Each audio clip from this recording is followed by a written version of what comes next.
chaplain. Supervisor Jones, would you lead us in the pledge? I pledge allegiance to the flag of the United States of America and to the republic for which it stands, one nation, under God, indivisible, with liberty and justice for all.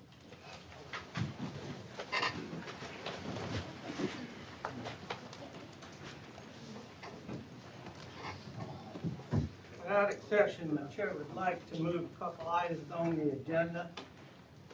I'd like to move item number 11 to agenda under item 4, and item 74 will be moved under item 10. If without objection, we'll do so. Motion. Second. All in favor, signify by aye. Aye. Those opposed by no, motion carries. All right, first item on the public forum is acknowledging publication of fiscal year 2025 tax levies and budget on the gazebogazette.com website, in addition to newspaper publications that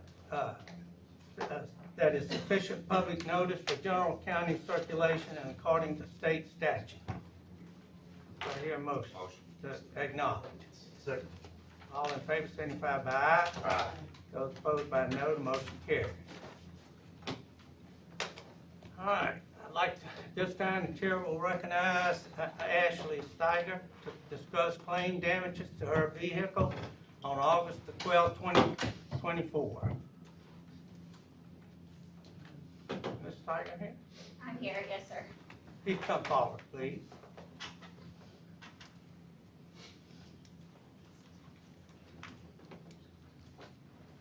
And for the record, please, just state your name and address.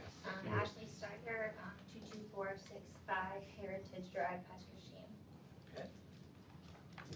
I was driving from downtown Gulfport to Long Beach to go see the rest of my patients for that day. There were workers out weed eating, and two particular within probably 10 feet of each other. I was in the right-hand lane. They didn't stop weed eating, look up, anything.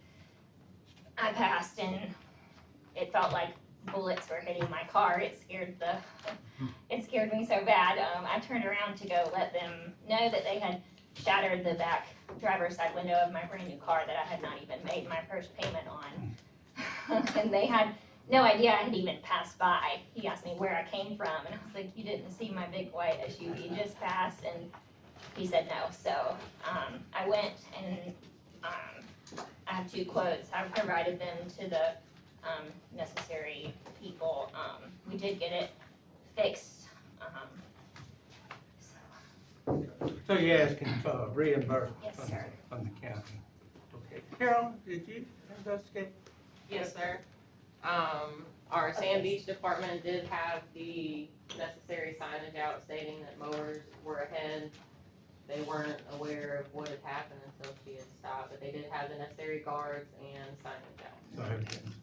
Yes, sir. Okay, generally, in these situations, in reference to the law, we'll ask our attorney to explain where the county is legally on this type of request. The county cannot pay a claim unless you show that the county was somehow negligent, failed to exercise reasonable care. The reason they put the signs up is to warn you that there are mowers ahead, so you don't want to take the risk of something being thrown from the mower or weed eaters, that you would take a different direction. So you have to specify why you think they were negligent in handling the guards were on the equipment. The grass has to be mowed. So you have to explain to the board what is negligent, how the employees failed to exercise reasonable care. Otherwise, the claim that the county's immune and cannot pay the claim that the county's immune. So may I speak? Yes. So Your have name, you your ever, name. I'm her husband, Colby Steiger, who live in the same residence. So have you ever cut your grass? I mean, if you have a guard on your weed eater, it should stop rocks from being slung. There should be extra care given that they're in. I have a 2-year-old, and if he would have been in the backseat of that car, that rock could have possibly hit him. So I feel like it's negligence. I'm a licensed contractor, and if I do something like this, then that's an OSHA violation. I'm legally responsible for that. I just don't understand how their negligence. I mean, he's saying that they had the guards on it, but obviously they didn't. For them to be able to shoot a rock at that rate of speed to shatter her window, there was no guards in place on these weed eaters. There was no guards, and if there were the guards, it wouldn't have shot through the window. It wouldn't have shot. Did you see the weed eaters or stuff? He was Did you not there, it was me, sir. That's why I asked, because. I don't recall, sir, I'm sorry, I was extremely upset, it was I a understand brand new that, car, yeah. I thought someone just shot at my car. I understand. I had to miss an entire half a day of work, it delayed patient care. I also had to take my 2-year-old with shattered glass all in the back of my car to a doctor's appointment that afternoon because he was sick. It was, you know, you can't make claims on your car insurance because your car insurance goes up when it wasn't my fault. I slowed down, I got in the right-hand lane, I did everything I was supposed to do. If that's the case, there need to be detour signs instead of just use caution, because I did those things. Carolyn, could you did you look at the weed eaters, assuming it was the weed eater, not lawnmower? Correct, yes, sir. It was 2 weed eaters, and in the report, I actually have a picture of both weed eaters that were in the vicinity of where the incident occurred at the time. Okay. And they had the proper guards on them. But, I mean, Yes, ma'am. we don't know if the guards were down, because we weren't called till after, right, Carolyn? Correct. So we have no way of knowing if the guards were down. Well, the guard. Oh, well, with the the weed guard- eater, Weed it's, eater. yeah. They're Weed eater. permanent. Oh, Weed a eater. small handheld, it's not a It's a weed machine that eater. does No, weed eating? Correct. No, it's a weed Handheld eater. weed. Okay, so the Guards. guards So are the guard- permanently on it? Okay. It's up to the board to adjudicate, but Yes. it should have a negligence. Okay, Chair will entertain a motion to, How much is the claim, I'm sorry? 1153, or 1152. Yeah, we had several different quotes, and we ended up going with the lowest of the. That's the one we love. Obviously, But the because it's out board- of our pocket. right, what the board has to do is determine whether we were negligent or not. And if we can't determine that, then we can't legally pay it. So the chair, here, any other information from either group? Chair will entertain a motion.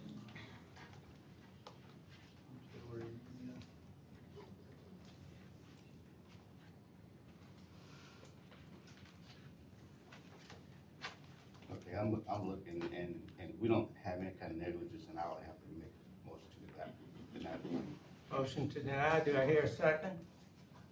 Do I hear a second? Second. Any further discussion? Hearing none, all in favor signify by aye. Those opposed by no, motion carries. I'm sorry, but we can't reimburse that claim. Thank you.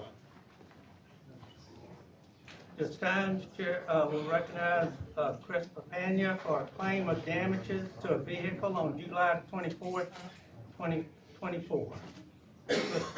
Hello. State your name for the record. Chris Papania, 3531 Olga Drive, Thank you, Mr. Papania. Pasco. Yes, sir, Okay. Go ahead and tell us what happened. I was heading, I think, southbound on, I believe it was Red Creek Road. I have pictures, they have some yellow, there's a big oak tree hanging over the road, and I guess these markers are to keep people from hitting the oak tree. I have a picture right here of the sign I hit.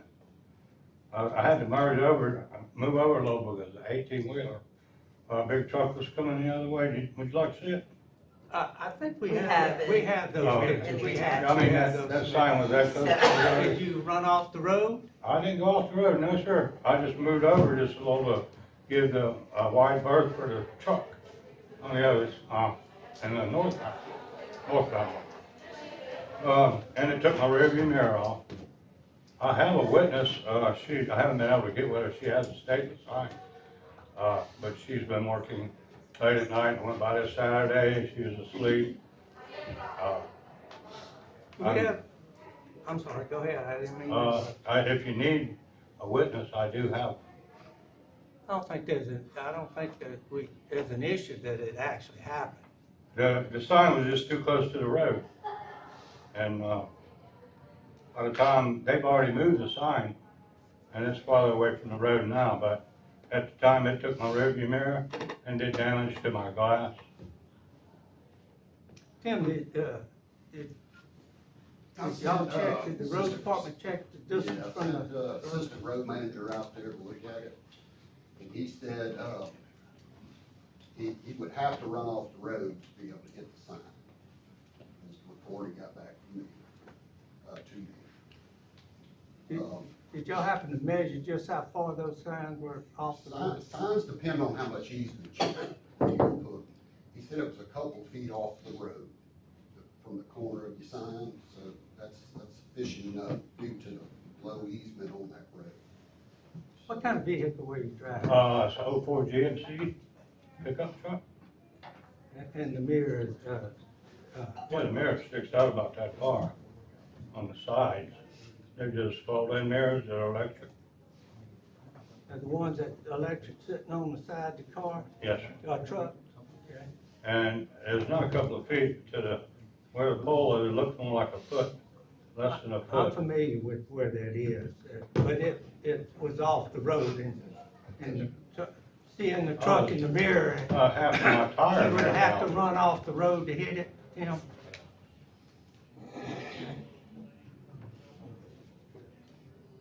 Again, we,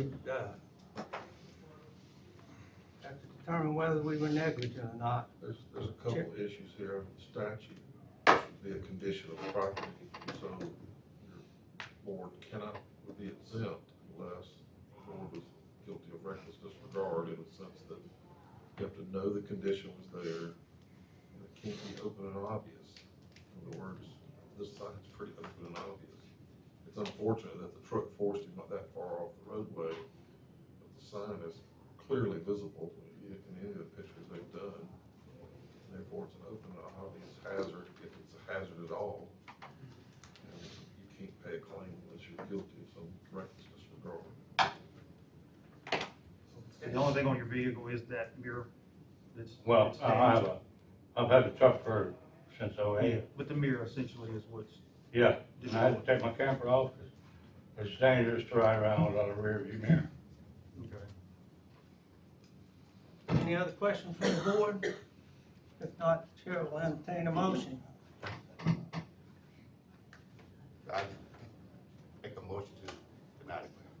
Okay, do I hear a second?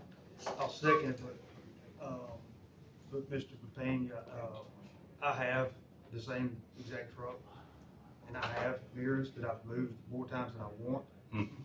If you would like those mirrors personally from me, you can have them. Possible. I'll call you. They're saying they're not paying for That's it. correct. I'll get in touch with you after here, and if I have to deliver them to you, so I don't have to move them again, that would be. I don't mind picking them up. Yes, sir. I'll call you. I have two that will work. You have my number? I got your number right here. I've got it right here on the, Okay, right here. thank And you. I'll get in touch with you, and you're doing me a favor. Thanks for your time. Thank you. All right, we have a motion, second on the floor. All in favor, signify by aye. Those opposed by no, motion carries. Excuse me just a second.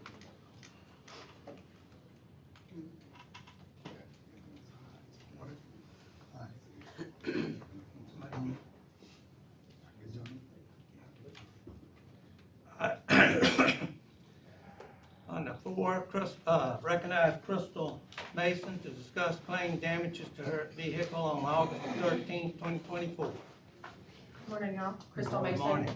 4358 Northern Road, Jacksonville, Mississippi.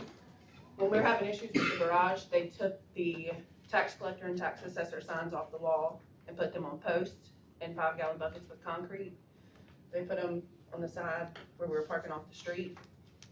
As y'all know, Sharon Barnett decided she needed a vacation and she went on a cruise. I was moving stuff between offices and used her parking spot. We had a pretty bad storm that day. Don from drug court stopped in and told me that the sign had flipped over on the hood of my car. The bad winds that we had pushed the bucket over and hit the hood of my brand new car. So I have submitted 2 quotes, a statement, and Carolyn came and did a incident report. It scratched the hood pretty good, all the way to the metal of the hood through the paint. Since then, the signs have been taken, immediately the signs were taken off the pole, out of the bucket, and put back on the wall. Okay, good. Before the day was over. Yeah. Good. Before the day was over, Disposed they were of. put back, yeah. They were put back on Yes, the sir. wall. So in this one, considering we have buckets with signs in it, I think that's, I mean, I'd say that's leans against the county and in I favor of 100% I proclamation. think so. and we just do make a note, these aren't acceptable in the future. It doesn't look like they filled up the bucket, but I guess that'd make it hard to carry. I think. Paula's I bucket think- was I think heavy. We could foresee, That other one that's a wasn't. foreseeable Right. accident, but signs in a bucket. And I think due to that, the signs being in the bucket, I would, you know. Make a motion. Make a Yes. motion to approve. Second, Hold on, which claim are we approving? There's two of them. Number four. Number four. Number four. I got two estimates, so you gonna pick the lower of the two? yes. Yeah. We would have to. Yeah. Is that okay with you? Yeah. And we don't pay taxes. Okay. So, got you, Andy. Well, that's if they bill the county directly, then you won't have to pay the sales tax. But if she pays for it and we reimburse her, we pay it. Then Yeah, you can yeah. pay the sales tax, but if Okay. you get, with the purchasing clerk, get them to send an invoice to the county, to the tort account, then you email me, I'll tell you how to do it, and that way they can, I was trying to see if they charge sales tax on that. I didn't see it.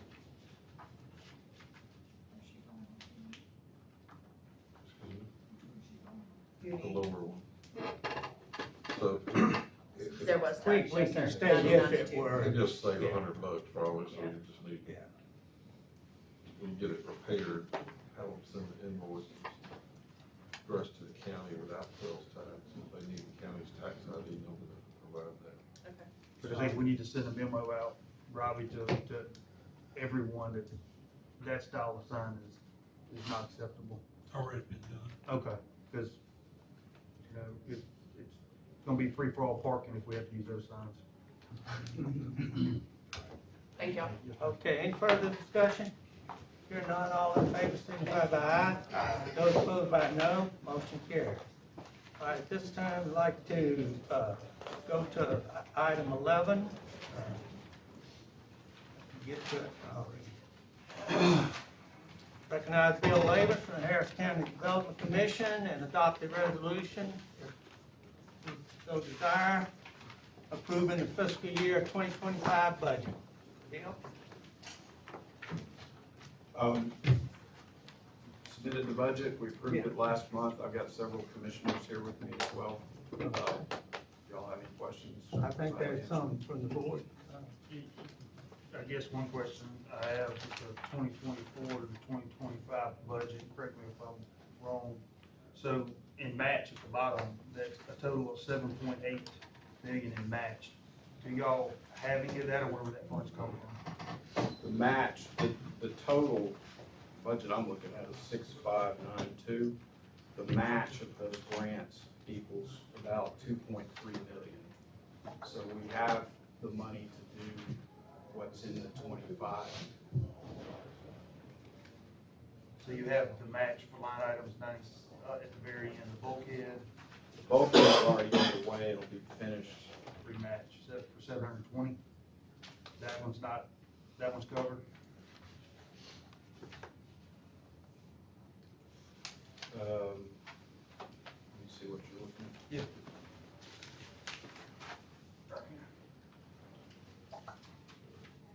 That's G, yeah. That we can cover them, it's just gonna make things very, very tight. I understand, I'm just, so this one, you can, but the money won't be there if you cover that to do a. And then you got, In all cases, you know, Yeah. it eats into our reserves, and then we're funding a $3 million bulkhead out of reserves, and we have to wait to get our money back, that doesn't have a match. right, So it's just, a lot of these things hit at the same time. okay, and on top of those, will there be a shortfall that the county will have to cover, or be asked to cover? Shouldn't be, I mean, our request is, every year we run, and I gave you last year's audit, we're running about an $800,000 deficit just to cover expenses. Okay. If we don't have record land sales and other income. And because of the economy and interest rates, we haven't had the level of land sales that we've had in the past. So if we don't sell land, we dip into savings. When we do match, we dip into savings. So, you know, people losing $800,000 a year. Yeah. We don't have a long life expectancy. I guess the real question is, if we approve this, as your board has approved it and sent it to us, will that put Harris County residents giving you money at some point in this fiscal year? We can delay some of them so that we don't have to, but ideally in future years, we'd like to have some kind of contribution so we don't have to. I understand. Just trying to make sure that if we vote on this today. And there are things that we can slow down, I don't wanna say stop, but there are things that we can slow down and time better. Just like with the bulkhead, we figured out a way where we're not waiting 60 days to get our money, we're waiting about 15, so. If there's a hardship and an emergency, we'll come That's see you. understandable. But- That is. Based on our financial management Right. and the way we can move things around, we shouldn't have to have an emergency and have to ask for it. You don't anticipate coming to us to make up any differences. I don't anticipate anything, but Right. if a big deal comes along, I might need some help. I understand. I'll make a motion to approve. Oh, I'm sorry, then first. Yeah, go, any other questions? No. Anything else, Bill? No, sir. All right. Terry, Motion to anything? approve. Second. Discussion? All in favor, signify by aye. Aye. Those opposed by no. Motion carries. Thank you, Bill. Thank y'all. Thank you, Woody. Appreciate you letting me jump in line. Go back to number 5. I'd like to recognize Mr. Woody Bailey to discuss cruising the coast. Mr. Bailey? Hello. Good morning. Morning. This year's event, October the 6th through the 13th, just right around the corner. Last year, we had 10,070 vehicles that registered from 45 states, Canada, England, and Germany. So we had a big turnout last year. We were also again voted the #1 car show in the country by USA Today. That's the 5th year in a row we've been voted that. So it's pretty good accomplishment for the people of the Mississippi Gulf Coast to have that happen for cruising. Our pre-registration closed August 15th. We're at 82, 59, 43 states, Canada, and England at present. So we had a good turnout, a little over 1,200 first-timers, never been here to the event. That ends up being about 18 to 20% of our registration each year. So that's pretty good for an event that's 28 years old, that we've got that many people coming who've never really been here at this event before.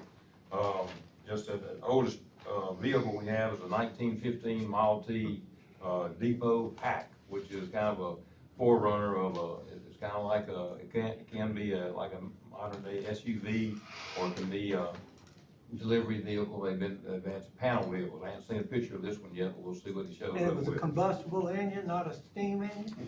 I don't know, I haven't seen it, as far as I know it is. So we'll see. Oh, you what- haven't seen it yet? No, I have not. But that's that's the oldest one we have registered so far, is the 1915. The handout I gave y'all is a March and July newsletter that we do. The March newsletter, as y'all know, we work with Greg at the fairgrounds. We are promoting the RV parking and trailer car parking and hauler parking there. So that works out really good. I think Greg said he's a little over 50% full so far with RVs, so I'm glad to report that. This year, we start really a day early, working with the Shuckers and the Ground Zero Blues Club to have an event at the Shuckers Park. It's gonna be they call it the Grand Slam Jam. A lot of entertainers and all will be there. BMR is back again this year. We're gonna be giving out Gulf Fresh shrimp on Monday, Tuesday, and Thursday at Centennial Plaza. Another change for us at Centennial is they've got construction going on the east side, so our big spectator parking lot area is going to Hardy Court, on the east side of Hardy Court this year. We've worked with CTA to run buses back and forth during the week. So things are looking good for this year's event, and I would definitely appreciate y'all's support of our request this year. Just curious, how many people from England? It's Is a it couple. just one, two It's different a couple. folks? No, it's Just a couple, one right, couple comes. Right. And we thought they were gonna have maybe an Aston Martin or an MG, but they have a '79 Ford Thunderbird, and they have a good time. That's funny. They'll ship it over, they ship it here. It's here. It's here? It's here. This will be their third year to attend, so. I will say this, I have traveled, when I've gone out of town, it's a striking conversation in the airport with people when they find out where I'm from. I've had more than one person say that's what cruising the coast is. And they start asking me about it, and they're planning on coming, so it's made a name for itself nationally. Yeah. It really has. I would like to see the Tourism Commission start giving y'all money Oh, I instead of would. taxpayers, just with all due respect, because it is a moneymaker. It is a for-profit. It is a wonderful thing, but it No, is we're also a for. nonprofit. We're 501c4. We've always been Are a you? nonprofit Okay. from day one. Correct. And Okay. we do work with coastal Mississippi, yes. Good, so they give you money too? They do. Okay, great. And yet, but they usually do. Okay, Thank you to you and appreciate the it. volunteers. Yeah. Thank I know it's a lot of the volunteers. Yeah. That's say our thank you to the biggest volunteers. challenge, yeah. We have 12 car clubs that provide about 650 volunteers. But we also have a community-based volunteer group we call Cruising Crew. And so I'm working with the Realtors Association. I'm actually working with Judge Randy Mueller on a drug court intervention. We're trying to get some of those folks to help volunteer for their community service. So the future of Cruising the Coast is important because it takes about 1,500 people to help us put the event on. And, we're out there trying to make sure that number stays there so we can, put on the quality event that we've been putting on. So, Well, thank you. Thank you. Thank you. okay, Appreciate it. thank y'all very much. Yes, sir. All right. We do have some public hearings at 10. I wonder if we could, if it would be agreeable to delay it a few minutes to get through up to the consent agenda. Is the respondent here? Is everyone here? We're here. And Okay. would give us a few Going minutes? forward with some other stuff first. We don't have any objection. No, okay. No objection. We want to get it done. I think what they're here for is not on here now. It was on there this weekend when I looked at it. This is about a blighted property. No, this isn't we there. recognize that, but they're on it too. They're on it, Jim. Where? Yeah, they're down here. Down on, 10:30. on the Oh, at zone. 10:30? On the zone. Very Oh, first I one. see it, Third one, okay. third one.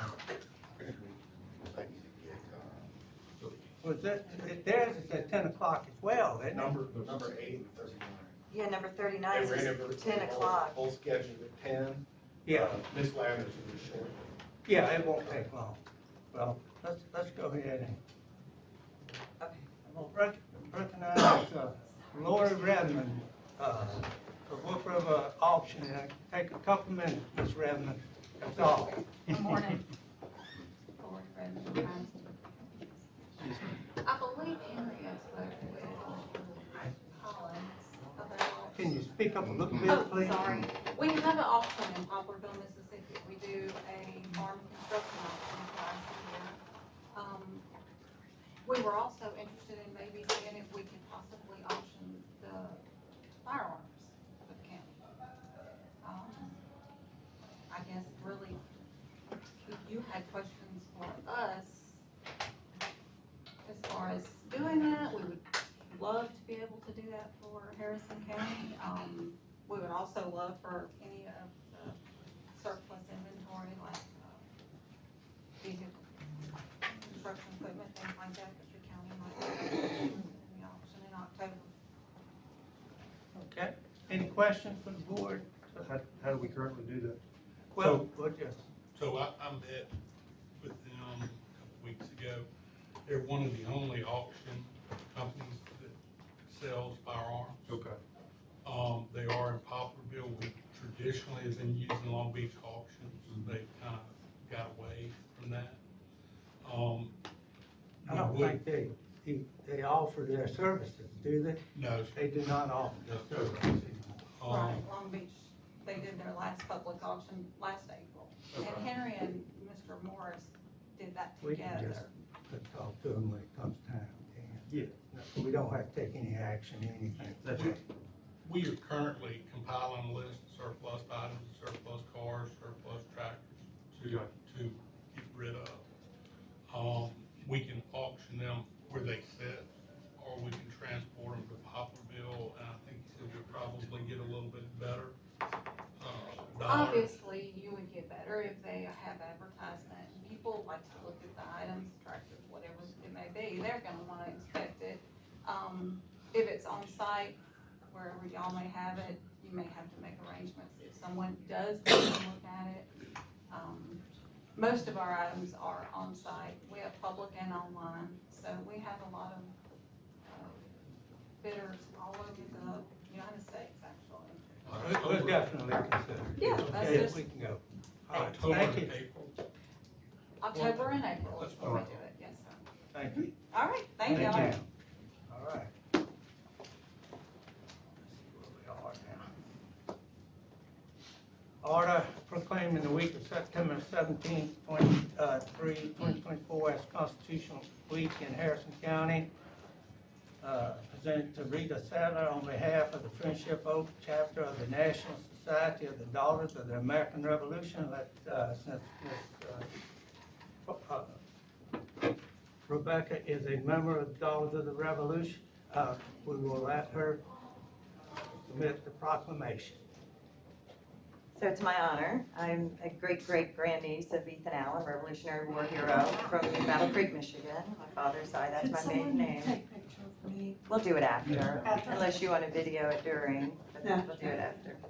Whereas September 17th, 2024 marks the 237th anniversary of the drafting of the Constitution of the United States of America by the Constitutional Convention. And whereas it is fitting and proper to accord official recognition to this magnificent document and its memorable anniversary, and to the patriotic celebrations which will commemorate this occasion. Whereas it is a privilege and duty of every American to commemorate the 237th anniversary of the drafting of the Constitution of the United States of America with appropriate ceremonies and activities. Whereas Public Law 915 guarantees the issuing of a proclamation each year by the President of the United States of America designating September 17th through the 23rd as a Constitution Week.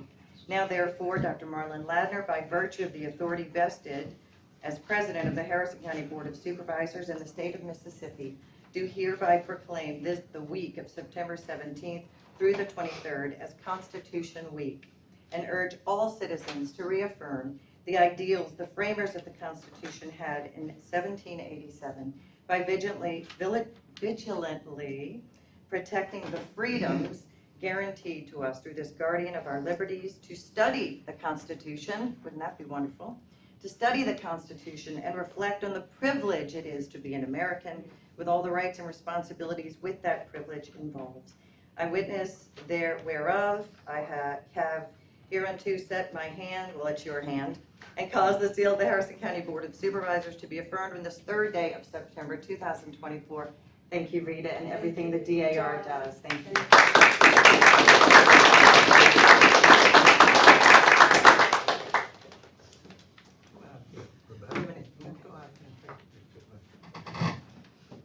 I'll take some pictures.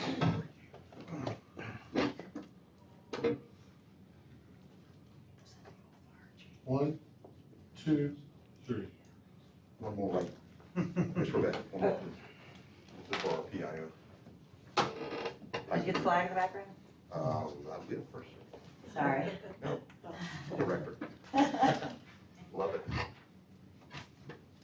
Perfect. Thank you, ma'am. Thank you, Ms. Powers. Thank you. Recognize Ms. Kennedy Call, and we'll bear it with Memorial Hospital. I need a motion for that. Oh, I'm sorry, yeah. Can we do the 10 o'clock hearings? Okay, Because he's- it's getting, We are. we'll go ahead and skip. Motion to second discussion, all in favor, signify by aye. Aye. Those opposed by no, the motion carries. How long do you think it's gonna take? 1 minute. We'll give it to you. Go All right. for it. If Dan doesn't have any Go for it. questions. I'll come up with Let me explain to you, we pressed the time because Mr. Powers has to leave and we want to get the hearing done. But we want to make sure she's here for this. Yes, So go. just real quick, Memorial, as you know, struggled during COVID like healthcare across the country. Memorial has had in less than 2 years over $100 million turnaround. This year, for fiscal year, we're expecting to have a profit of somewhere between 18 and $20 million. Our budget, as you see before you, is conservative. About 14.5 million is our budgeted net profit. So we're very proud of what this work has done over the last 2 years. So we thank you for your support. And I think previously people did ask for money, and we'd be happy to take some for parking. Yeah. We understand it's not, we do need parking. But other than that, I'm happy to answer any questions. Will, I'm not sure if you've met Will before. He's our CFO. He's been with us about a little bit over a year. Okay. I will. We're very, very happy. And by the way, our bond rating company has given us an increase. Only 1 in 3 hospitals get an increase from the rating company these days, and we were one of those. So to our 1, there was 3 downgrades. So be proud. Very, very proud. Chair will entertain a motion to approve the budget. Second. Discussion on, discussion is, unlike the Development Commission, Harrison County taxpayers are not owners. That's correct. I was at the revenue bond. Are not which is- responsible for any deficits at Memorial Hospital. That is No correct. taxpayer money is responsible for. For an $800 million net company, our debt is a little about $33 million, and those are revenue bonds, so they're not taxpayer responsibility of the county or city. That's correct. I want to commend you, Ken, because you have done a remarkable job. Several commissioners have called me about the mountain you had to climb, and y'all have done it successfully, so thank you. You're very right. But team, a lot of people have, but. Yeah, it's it hasn't because of been the success. easy. No, it hasn't. Thank y'all, appreciate it. Thank you. Thank you. Yeah. I think, Frank, would you mind, would you want to wait? Because I you can have a do little whatever you more want. time, do you mind? Because we want to get this thing. All right, Frank, I'll let you pardon me? do. You don't He doesn't have anything to do, that's why I figured he could wait. All right, we'll go to the 10 o'clock hearing, number 8. Good morning. The property at 15421 Cable Bridge Road, the shed in the front yard of the Lizana School burned late April, early May, and we finally reached determination that not much was getting done, so we started the Blighted process. It was posted according to the code, and the pictures you've got there from this morning at about 7:30, just so y'all can see what's going on. We just want to get it cleaned up. All right, in all fairness, is there anybody here to address that particular property that would like to address the board? This is in reference to the blighted property. All right, if not, the chair will entertain a motion to declare that property blighted based on a recommendation. Can I ask a question? Yes, sir. It doesn't say this in the order. The notices were already posted and sent. The notices were posted on the property, displayed at the courthouse, and sent out. Okay. This order needs to be modified to actually say that the way the order reads, it says it's going to be done, not that it has been done. Okay. We can go ahead, we can go ahead and Oh, declare. okay. Well, that's the He's order. looking at the previous order. Oh, so it does, it does meet the criteria. It does meet the criteria. The only order attached to the, There's not been an order prepared because the board hadn't decided. okay, all right, just making sure. So we That got, order probably. So we all right to go ahead and declare if the board sees fit that, hey, that it is a blighted property. Proper notices have been given. as long as the notices were posted, both of the property. Yes. Posted at the property, posted at the courthouse, and mailed to the individual. For the record, this lady has not appeared. Ms. Ladner's not appeared. That's what I've asked. I was just making sure. Yeah. I just wanted to make sure Ms. Ladner or her representative wasn't here. Okay, good. All right, Chair, then we'll entertain a motion to declare said property blighted And to order it and, clean. and order it clean. After 30 days. For 30 days. They have 30 days clean Clean it. it up. If not, the board of supervisors will order the property through the county to be clean, and if we have to do that, then there will be a lien on the property. That's the damage. Taxpayers will not pay the cost at some point. Right. All right, Chair will entertain that motion. Second. Discussion. All in favor, signify by aye. Aye. Those opposed by no, motion carries. All right, we'll go to item, what is that?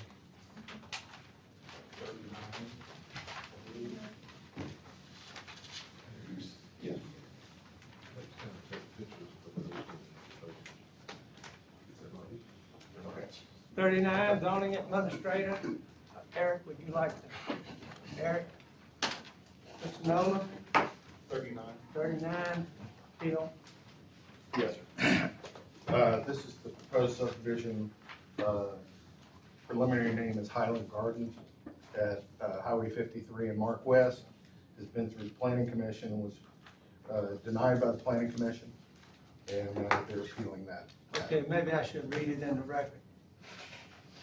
This is appeal filed by Hendrick and Associates of the Planning Commission's decision to deny case file 2404 HC 083 for a zoning map amendment and conditional use permit filed by Heinrich and Associates for Mark Cumbus et al. and Wessler Enterprises LP requesting approval to change zoning district classification of 3 parcels of land totaling 177 acres. The properties are currently zoned as A1, which is General Agricultural District. The request to change the zoning district classifications to R1 district for the purpose of developing a single-family residential subdivision known as Highland Gardens with approximately 478 lots as shown on the site plan. Residential subdivisions require a conditional use permit from the planning commission. The subject property is located next to Mark West Road. The Avalon tax parcel numbers are 0606-24-001.000, 0606-24.002.00, and 0606P-01-001.000. Okay, just give them a quick 30, the process of the appeal, the hearing. Both the appellant and the opposition has 30 minutes. They can have then 30 10 minutes. 10 minutes for Present rebuttal, their- and then the board will render its decision. Then a rebuttal. How long is the rebuttal? 10 minutes? 10 minutes. Okay.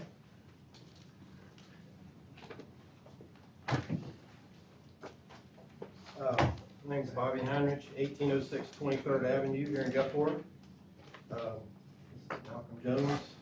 Yeah, 831 East Scenic Drive, past Christian, here on behalf of the applicant developer. So we made an application for this development for Mr. Cummins and Mr. Wessler. And we originally started off with right at 550 lot subdivision. Okay, so we made presentation. There was some concerns with the landing strip next door. So we listened to the concerns about that. We also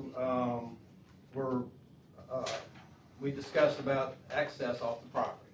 So we talked about having, we have multiple roads going off onto Mark West Road and Highway 53.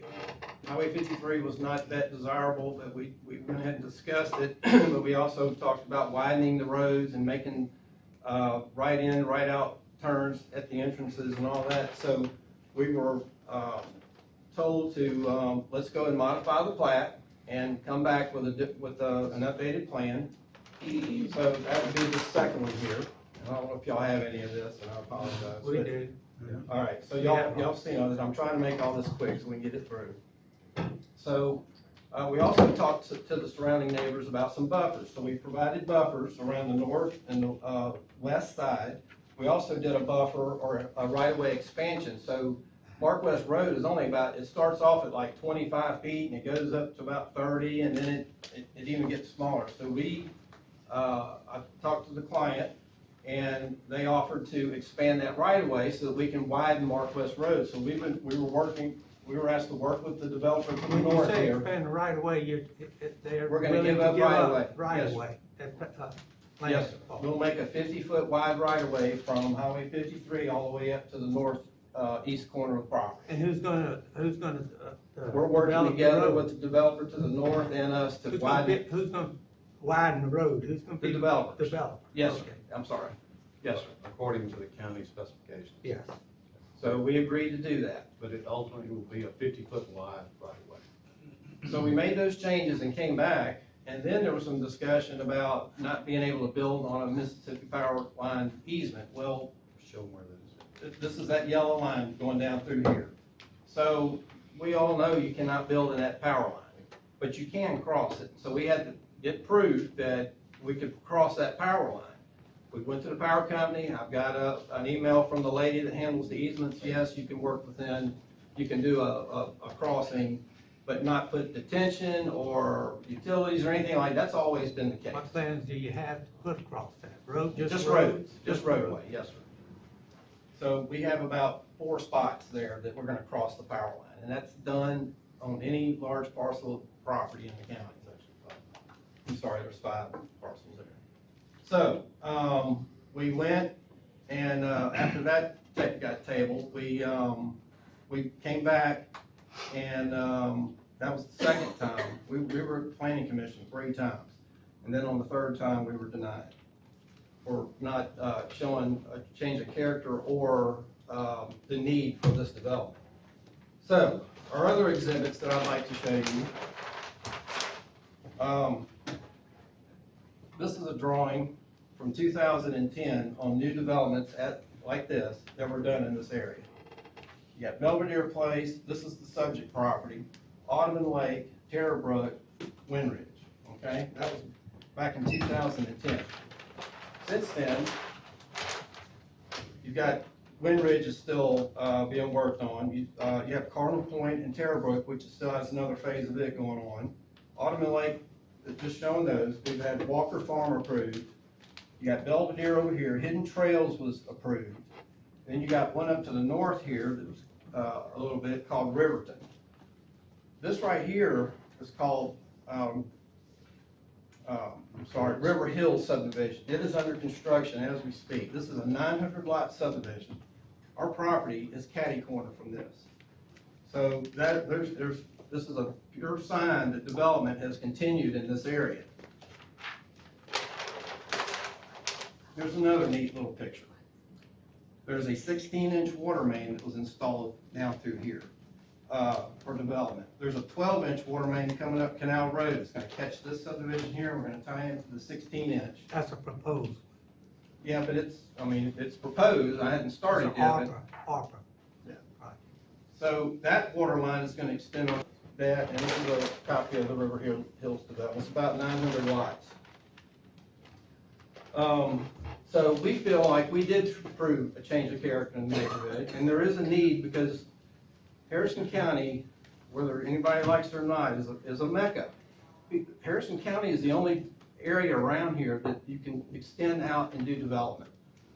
Utilities were put out there, north of I-10. When these properties become available, developers are gonna jump on them. And it's just gonna happen that way from here on out, as long as we have zoning. When we applied for this, we were under the new zoning. And we also, when we were going through these planning commission meetings and getting tabled, the moratorium came up. Okay, well, we asked, are we still able to go through our project under the old subdivision rules? And we were told, yes, continue on. You're still under that set of rules. Yeah. So this is I'm sorry, by whom? Who told you yes? planning commission. The planning commission does, okay. Yep, we verified it. So anyway, we continued on. And so, I lost my train of thought back, I'm sorry. I'm sorry. When you said you were told, it's always good to know. Yeah, well, you have a moratorium going on, and we're right in the middle of this. Right. We needed to know that, so we verified it, and we were told to continue on with our project, which we did. could continue on, yes. So, talking about Harrison County,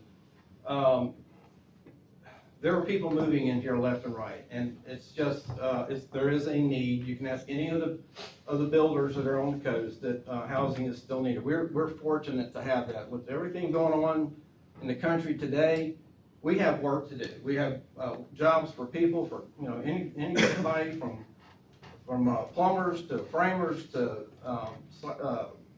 some people that build concrete slabs. The whole scope of work for building a house. There are people out there that are thankful that we have jobs here for this.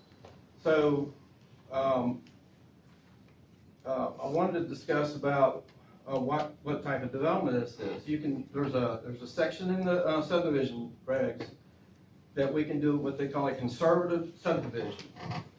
And what that is, if you have wetlands on a piece of property, you do an equation, or you take 3 units per acre. You take that number, half of those have to be at least 75 feet wide. We followed the rules about what you had to do for this. So this development here are 60, 70, and 80 foot wide lots. And so what a builder likes to do is they don't want to compete against themselves by just doing one size lot. They don't want to build all 80s here and then wait until it would take forever for that to for them to finish the construction of those lots or building those houses just on one size lot. So they like a variety. So when a home buyer comes in, they can go over here and get what they can afford. So that's why you do this type of development. It's in, like I said, it's in the rules. So with the utilities and other developments, we also have the expansion of Highway 49 out there that's going on right now. This is the way, developments like this is a way so that you can generate enough money to expand and widen roads for this, for the county.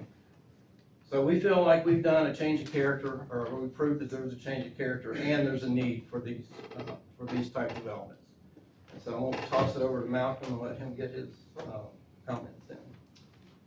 So as Bobby pointed out, we followed the rule. The rule most recently, as he said, allows for a calculation of where if you have more than half of your lots that are above 75 feet or more. In this particular case, we have 268 lots that are 75 feet or more in frontage. We have 60-foot wide lots, or 210 of that. So we meet the requirement of the rule. We've done this a few times. I've done this a few times doing zoning changes, and we've always come in and shown the other developments that have occurred since the original zoning plan was adopted here in the county. We put on proof about it. The Planning Commission in the past, for other subdivision proposals that we've had, they have found that this type of proof is sufficient to show a change in the neighborhood. And what is the change in the neighborhood? Well, the neighborhood basically is 1 mile in all directions. And as Bobby pointed out, there's been multiple developments out there. Well, development alone is not a change, but when you have these types of subdivisions, each time you have to go before the Planning Commission and the Board of Supervisors, and you have to change the zoning and get a conditional use. Y'all have it where it's kind of different from the cities, to where you have both a zoning change and a conditional use. And so each time that these subdivisions were approved since the original zoning went into place, the proof was to show the changes in the surrounding area. We did that. Additionally, we put on proof about the population increase since the original zoning plan was adopted. We put on proof about how Highway 53, particularly the intersection that's close by, was significantly improved with major changes with expense from the Mississippi Department of Transportation. We put into the record a study done by Kenneth Jones, a local realtor, about the public need. In other words, what is the need for housing in that area? We put an actual study into the record so that there would be no question about the public need. Bobby talked about the anecdotal evidence about how the county is growing and people are coming here, and that's all true, but we used an expert to prove it as well. The only thing that really changed from what I have seen in the past is, right in the middle of us doing this, we first had a hearing, we put on proof about the change in circumstance of the neighborhood, the public need, all the criteria that you have. One of the biggest changes was the fact that utilities are already in the area. Even if this plan coming up Canal Road doesn't bring water there, you already have water there, you already have sewer there. That's what causes the real change in the area. Some people don't like that, some people didn't think that's the case, but by case law, that's what's recognized by the courts to be changes in the neighborhood. You go from a purely rural area to a somewhat urban or suburban area, if you want to call it. This property is about, what, 2 miles, I guess, west of Highway 49, 1 mile west of Highway 49, maybe a little bit more. So you're in that area, and as you know, very close to the city of Gulfport's limits, so it's very much in the suburban area. The only thing I can tell you that changed, and I really can't account for why the Planning Commission decided not to approve this subdivision, but after we went through not 1, not 2, not 3 hearings, the moratorium was adopted. And that seems to have changed everything in the reflection. I spoke to Mr. Hallman about whether or not we were subject to the moratorium. He said that we were not, because of the fact that. Exactly what I said.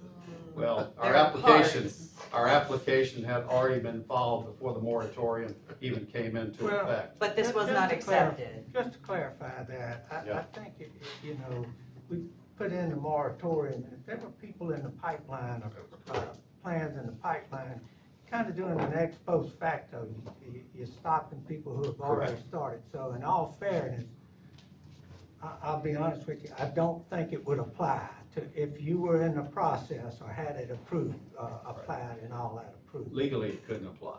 Exactly. Correct. So as a result, Just Which is what just we clarify. advised, Is what you but I don't said. have any knowledge of the individual subdivision to be able to say this one is okay, I just generally. We're talking about the timing. Right. We're talking about the time. so that's the only thing that really changed.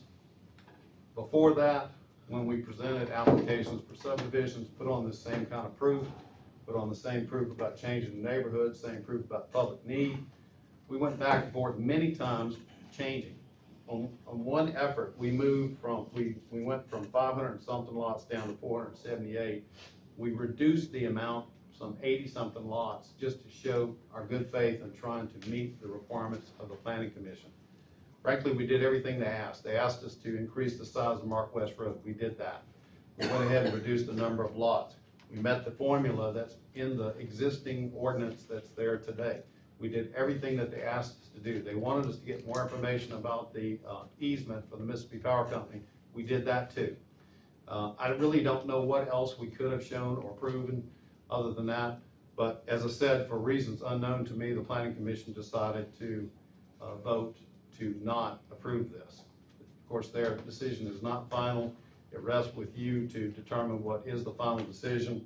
We would submit to you that we did put on sufficient proof to show by clear and convincing evidence that there is a change in the neighborhood. We did put on proof to show there is a public need, and we met all the criteria as what's required to get a conditional use for the subdivision. So I don't want to belabor the point. I think we made the proof, and there really is no reason for the county to, or the supervisors to turn this down. However, we are ready to do whatever's necessary to make this project go forward. As I said before, we even went back and added the buffer zone all the way around to try to satisfy many of the neighbors out there, some of which withdrew their objections once we put the buffer in place. So we will not adversely affect the airstrip over there. I know that coming behind me will be some objections from the airstrip, but I think our closest structure was going to be 400 feet away, as I recall, is what the record talks about, from the airstrip. So I don't see it's going to hinder the airstrip from doing what they already do. So. I have Questions for us? I have one question. Yes. I have more than one actually. When you pointed to that map, you stated that all of those other developments are under construction. I mean, they're not complete. Some of them are completed. But 100% complete. Not talking about phase 1 being complete. I'm talking about that there's no more dirt to build a house on. Is there any one of those that you have highlighted 100% complete that you cannot build another house that would probably be, Autumn Lake. And, I think there is an extra phase of Autumn Lake, they're on their last phase in there. Terrabrook and Cardinal Point, those are, Built out. they're built out. Okay. Belvedere over here is built out, But Savoy is attached, and they still have more to come there too. okay? Yeah. Hidden Trails is not started yet, Walker Farms is not started yet. Now this has started yet. Well, River Hills, they've just knocked down all the trees, they haven't built a single house, but it has Yeah, they're still started. in construction. Yeah, but it has And- started. but And the no reason I construction. asked, if you add up everything that's available, it appears there's a surplus of homes there. Right, There's a surplus of homes on that map, Surplus of lots. yes. lots, that potentially can be built. Correct. And so basically what you have a competition, who can build them faster. That's So that's essentially what we're doing. So that's why we got that expert study done by Mr. Kenneth Jones, where he did the absorption rate, to determine what was available out there, taking into account the subdivisions that had already been approved. And I'll also And even add, with all that, he said that there's still a need, public need for additional housing.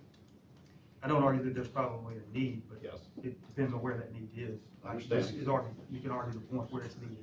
I understand. He put that specifically into the record, so we got export testimony for you, so you don't have to rely upon neighbors coming and saying, I looked at the internet and I see where you got houses for sale. Yeah, I understand, but I'm using your map that you brought to us. Correct. So, and to add to your point, Supervisor Cuevas, in Savoy Place specifically, we've had problems because so many of them are rentals. They're transient. They're not people buying homes, in my experience. They park on their grass, they park on the sidewalk, they're breaking the curbs. So to say that we need homes to build, I disagree. the only, another thing is not against what you have there as much as clarifying something to the public, because when they see water and sewer lines being buried in the county, the first thing they think is, oh, they're gonna put a subdivision, and then it's, the county put up all the money to do this, so that we can build subdivisions. Marla and I both sit, on the utility authority, and those water and sewer lines were not buried for that purpose. Those water and sewer lines were buried for the existing constituents in that area.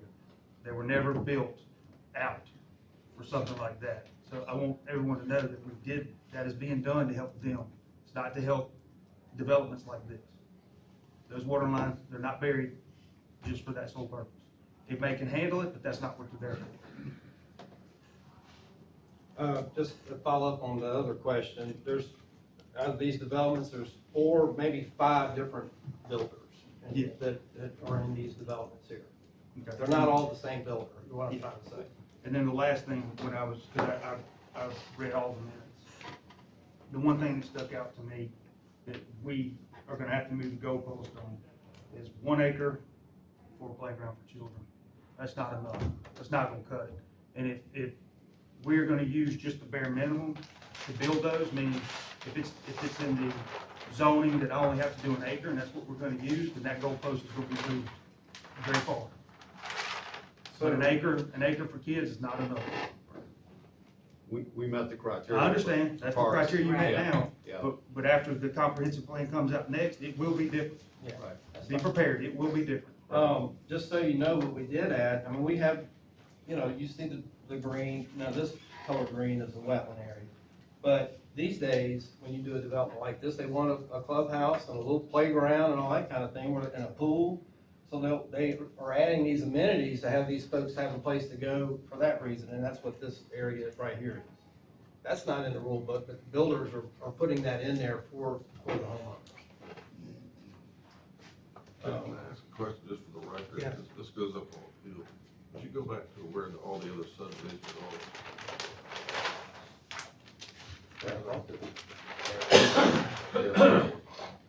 And for the record, so that this goes up on appeal, you know, how many lots are in the River Hills now for development, do you know? I'm told there's around 900 lots. All right, and those are just nothing more than dirt right now. Correct. Yeah, they're only in phase 1, which is Okay, right in can you, here. just so the record gets enough, goes up on appeal, how many are in each subdivision that is not built out yet? Roughly, if you know. We put all that in the record, it's all, the plats are all there. All I can tell you is I don't have the numbers right. But And so eventually that new subdivision that is under construction, Yeah. yours proposed in the red, all of those portion of those people are gonna try and use Mark West Road. True. That's the reason to make it 50-foot I wide. understand, I'm just. There's no other egress and We're gonna make ingress it- other than Mark West. I understand, it's just, We're gonna upgrade it to the county standards. Now, I've got an exit out onto 53, but there's been comments that that's too dangerous and we don't want that and that kind of thing. So we're gonna do whatever the county asks us to do. Yeah, we actually changed our, going in and out to three lanes. So you'll have turn lane, one in the center and one on the side, so that people won't get. yeah, I saw y'all move to exit. And there is a light at that Someone's house, intersection. and so y'all moved to exit, I read that as well. We did all that. There is a traffic light at this intersection, by the way. Right. Let's let them get to the next Yeah. one. Okay. She's got something else. Thank you. And you're saying you're gonna widen all of Mark West Road? Yeah, or just all the way up section? to the north end of our property. Now, we're working with the other developer to, See, but that's my point. What if the other developer, Well, I River mean- Hills, who's already been approved, unfortunately with almost 1,000 homes, what if they don't agree and then you're gonna stop there? Do you see the I'd like to know why problem? they were approved not having that, but we're willing to do it at our Well, the expense. moratorium came after River Hills. It's When gonna we get drove built out and saw one way or the every other. tree gone. it'll get built one way or the other. And that's a flooding area too, by the way. People have to canoe out the back of River Hills, which is what is currently. We'll have detention to handle all of our stormwater. So I don't know what River Hills is doing for that, but ours will be detained. Yeah. Right. Well, that all started before me, so I can just speak to what we meant. Thank you. Okay. All right. Thank you, Thank you. Bobby. Thank you, Malcolm. All right, opposition? Good morning, I'm Casey Hightower, I represent Kirk Ladner and Jimmy Miller. We opposed this development before the Planning Commission. The Planning Commission's vote is obviously a matter of public record. I believe it was 5-0, finding that the applicants had failed to meet their burden of proof, which is the highest one I'm aware of under the civil side of the law, clear and convincing, that there was a change in the character of the neighborhood, and of course weren't able to demonstrate, as several of y'all have hit on this morning, a need. The rough fact, I grew up in Stone County, so the quick math of what I've got is there's about 1,300 undeveloped lots in that general area. I don't think that anything that was placed before the Planning Commission demonstrates a need for this subdivision, and most importantly, any evidence that they just put before y'all that wasn't presented to the Planning Commission, we would argue shouldn't be considered to begin with, but even with that, they still hadn't made their case. One of the problems that we had was, there was 3 trips, I believe, to the Planning Commission, and each time there would be something that was tweaked. I just heard that somebody expressed concern about stormwater runoff, and I heard Mr. Heinrich mention a detention ponds. Well, one of the issues was, in the original configuration, was that the detention ponds, according to their plat, were placed in the Mississippi Power Company easement. Well, there's fiber in that easement, you can't go digging in there. And so they said, well, we'll just move the ponds. Well, where are you gonna move them? And we didn't get a chance to see that in the Planning Commission, and one of the concerns that both Mr. Ladner and Mr. Miller had was, we got a moving target. This is supposed to be a matter of public input, if people have a fair shot at objecting or not objecting, based on what is reasonably about to be built out there, what's realistic, and we never saw that. And so I know there's probably some other people that might want to address any issues or questions that the board may have. I'm happy to do that, but I'll let them have their time. But we ask that this board deny, again, the application or affirm the Planning Commission, however you want to say it. We thank you. Thank you. Anyone else would like to speak, please come forward. Yes, ma'am, come forward and identify yourself, please. My name is Alberta Garcia. I live at 14409 Bay Circle in Gulfport. How are y'all? Good, how are you? Good. I've been before y'all before about the Audubon Lake subdivision. I live right, my property connects theirs. Okay? In reference to the drainage coming under your. Correctly, okay? The drainage pond or whatever they want to call it. Okay? By the way, Ms. Powers, I did leave something for you. I got that, Okay. thank you. That mistake was not corrected like the Board of Engineering, the engineering department said it was, and Elliott Holmes said it was. My house is still being flooded, okay? And I have proof of that. These people come up here and they want to do this, and that's fine, but like you said, there's not a need out there. I live right there, right across from Mark West Road. I live in that little subdivision. It's called the Lyman Ranchette. I've lived there since 1978. They had a red light there on Canal and 53 because there were several wrecks there where people were killed. I was one of them that was almost killed, me and my son, turning off of 53 onto my road. Speed limit is 55, you got a 2-lane road, you've got 50 million people moving in down on 53. You still got a 2-lane road with 55 mile an hour zone. Nobody slows down on that thing. Last month, my nieces, 3 of them in a car, were almost killed where they were rear-ended, turning into Dollar General on 53. It spun them around and they were head-on collision with another car from the opposite direction. They had nowhere to go, okay? 3 of them, all right? And y'all make all these plans for these subdivisions, you let them move in, not worrying about the people that live there and what we have to go through every day. With the 2-lane road of 53, it takes forever to get anywhere to 49. I only live 2 miles from 49, okay? Canal Road is right there. Canal Road's 2-lane. You have 50 million subdivisions coming up on it. Where's the planning for the highways so people can get in and out of these places without being, their lives on the line? There's there's nothing. The drainage ponds and stuff. Engineering obviously did not go out and check out Audubon Lake twice when they said they did, because if they did, they would have known that there's no changes made. I told them there was no changes made. Elliott Holmes told them, yes, there was. They took their word for it. My house is still being flooded. I just paid $25,000 to redo my house because we fell through the floor. My mama's 83 and she lives with me. Okay, my nephew fell through the floor trying to do some work there. All right, we got people come in and redo the flooring. 2 of them fell through the floor. That's how bad my flooring was because of what happened with Elliott Holmes and them flooding mine because their drainage ditches did not work. So this new neighborhood, it affects me how? Because I live right across the street and I have to come out of my neighborhood to turn on 53 and go down Canal or 53, whichever one is the shortest route, okay? We can't handle the traffic. We cannot handle another 1,500 cars, possibly 3,000. If you put 2 cars per house. It can't handle that. We've lived out there forever. A lot of other people have too. We should have a voice in what goes on out there. If y'all want to do something like this, fine, but go ahead and get your infrastructure correct first. Go ahead and do the roads.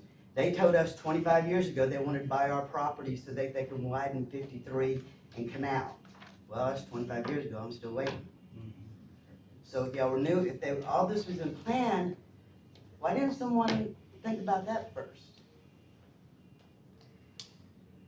Do we always have to pay the price because the county's growing, the city's growing, the little people that, you know, we're retired now. I'm 65. My mom's 83. We live there. And we're both on Social Security. I can't afford $25,000 replacement floor. I still need to level my house. I can't afford to do that. I had to pick which was most important. My mama falling through the floor is important. I had to fix that. I gotta have $6,000 to level my house because they have the riverbeds up underneath it. I don't have $6,000. My yard is still being flooded. So that's gonna go where I'm gonna go right back to where I was before. And all because big people with money and subdivisions talk, and little people don't mean nothing. Mr. Holloman told me that day before the board that he had about a whole bunch of attorneys that would be more than willing to help me. I've called every attorney on the Gulf Coast up through Hattiesburg. When you mention Elliott Holmes, nobody wants to talk to you. Nobody wants to do nothing. Okay, so the good old boy system is still alive and well in Mississippi. It's been that way for 150 years, and I understand that. But the good old girl here is not going to give up. You got to start taking your people that voted you into office. It was more than one company. You got to start taking them and listening to what they're saying and their concerns, because it's very real. Okay? Board of Supervisors did their part on it. They listened to me. Department of Engineering didn't do jack. Elliott Holmes didn't do jack. Okay? And that's going to be the same way with this company here. All they care about is that money. And that's it. Thank you. Thank you, ma'am. Yes, sir. Do you have any questions? Yes. And I've watched that. Do you have the information on that? Yeah, I have all of her things. We've spoken many times. I've been to her home. She just gave me more Okay. video of recent flooding. I've tried to get Elliott Homes to fix that. They put They up. won't accept, they won't talk to me either. Yeah, but that's a little, and I hate this, y'all, but because this meeting is on a Tuesday, I do have a real job, another job that I have to leave for. But may I say, or do you have time for rebuttal, or may I give opinions? No, we're not through, or we're is not after through we yet. run- Hold on. I was just asking about yeah. what rebuttal time was. What I want to do is there anyone else would like to address the board in opposition? Come forward, please. We don't want to get off track on that other deal. We'll take care of that. That was a diversion. Yeah. So Ina Dines, 15025 Palomino Drive, live right across the street from the proposed subdivision. Our road floods already, and that, if you drive up there anytime during the rain, you can see You it talking pouring about up. Mark West Road? Palomino Drive. Palomino. Just south, Okay. just south. Sometimes we can't even get out of there. I have mentioned it before, we're not opposed to change, but maybe kind of make it look like our neighborhood. We have 3 to 5 acre ranchettes. We're not opposed to that. We're not opposed to expanding in the right direction. It is the county still, after all. We would like to keep it that way. Your objection, basically the density of the The project? density, yes, yes. Thank you. Yes, ma'am. Yes, ma'am, thank you. Anyone else? Anyone else would like to speak? Okay, well, Chair, Malcolm, Yes, any sir. rebuttal? Mr. Chairman, Oh, may I just a second. ask this? I have not spoken yet. Am I allowed to speak before the rebuttals begin? You're allowed if you're opposition at this point to the project. If you have opposition to the project, that's what you're allowed to speak. Will I be able to speak?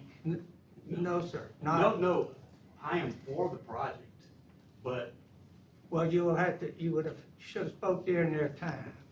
but They- I could, no. Really? Yeah, they had 30 minutes to speak, and they had available time. They had available time. I would think that, Malcolm, if y'all want to let him use some of your rebuttal time, Just a little that's bit. up to No, you. just a little, Malcolm, just a little. We would, You what? would allow, Okay. Couple minutes.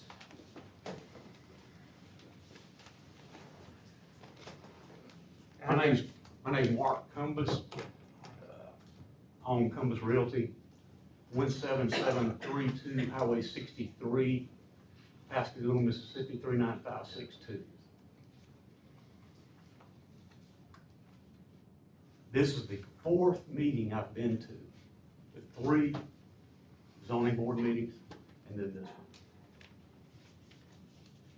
You've got to agree, you've got to agree. There's only 2 things that we have to prove that the property needs to be rezoned. And we've proved it. We've proved it over and over again. The stuff about the drainage, the stuff about the beauty, the stuff about, that is, we're talking about zoning. We're talking about the zoning. There is no way that we have not proven our point that the character of the neighborhood has changed to the point to require rezoning. This is the most obvious example I have ever seen. I've been in business 50 years. I've never seen a better case made that the character of the neighborhood has changed. It has changed. And as far as the need exists now. And unless y'all are real pessimists, this area, that area, is gonna grow exponentially in the next 2 or 3 years. How can you say that there's not a need? There is a need right now. There's a need right now. Sure, these other subdivisions are, well, I just feel very passionate about this, that we have proved our point. All we had to do is prove the legal point that the character of the neighborhood has changed, that the character of the neighborhood has changed, that the character of the neighborhood has changed. You'd have to be blind not to see that. I mean, I'm just appealing to your common sense. I'm appealing, overrule the planning department because they were wrong. It took them 3 meetings to come up with this, but they were wrong. The law is on our side. You know it is. Mr. Hoffman, you know it is. No, I don't. Yeah, you do. Yes, you do. You're missing the need part. You didn't mention that. No, the need, that's the second part of it. You'd have to be blind to show, okay, the need, and Mr. Cuevas mentioned, the need does not exist because there's still a few lots. There's lots available that haven't sold and been built on. Any other subdivisions? Mr. Combs, that's not for me to decide, it's for the board to Well, I decide. know, but I mean, but you Wait got, a minute. in your heart of hearts, I'm not I gonna. mean, if you need to address the issue now, whether it's legal or not, that, as he's saying, that's up to us to make that's all it a is. determination. It's a legal, Now, you've used about 5 minutes of your rebuttal time, so if you need any, Malcolm, you got 5 minutes. Yes, sir, thank you. My argument is with respect to the board. I'm not gonna be making the same arguments that Mr. Cumbus did, although he was passionate about it. I approach it more from a legal standpoint. I believe we have made a good case for public need because of the export report we put into the record and the other proof that we provided. I'm not gonna, as I said, belabor that point.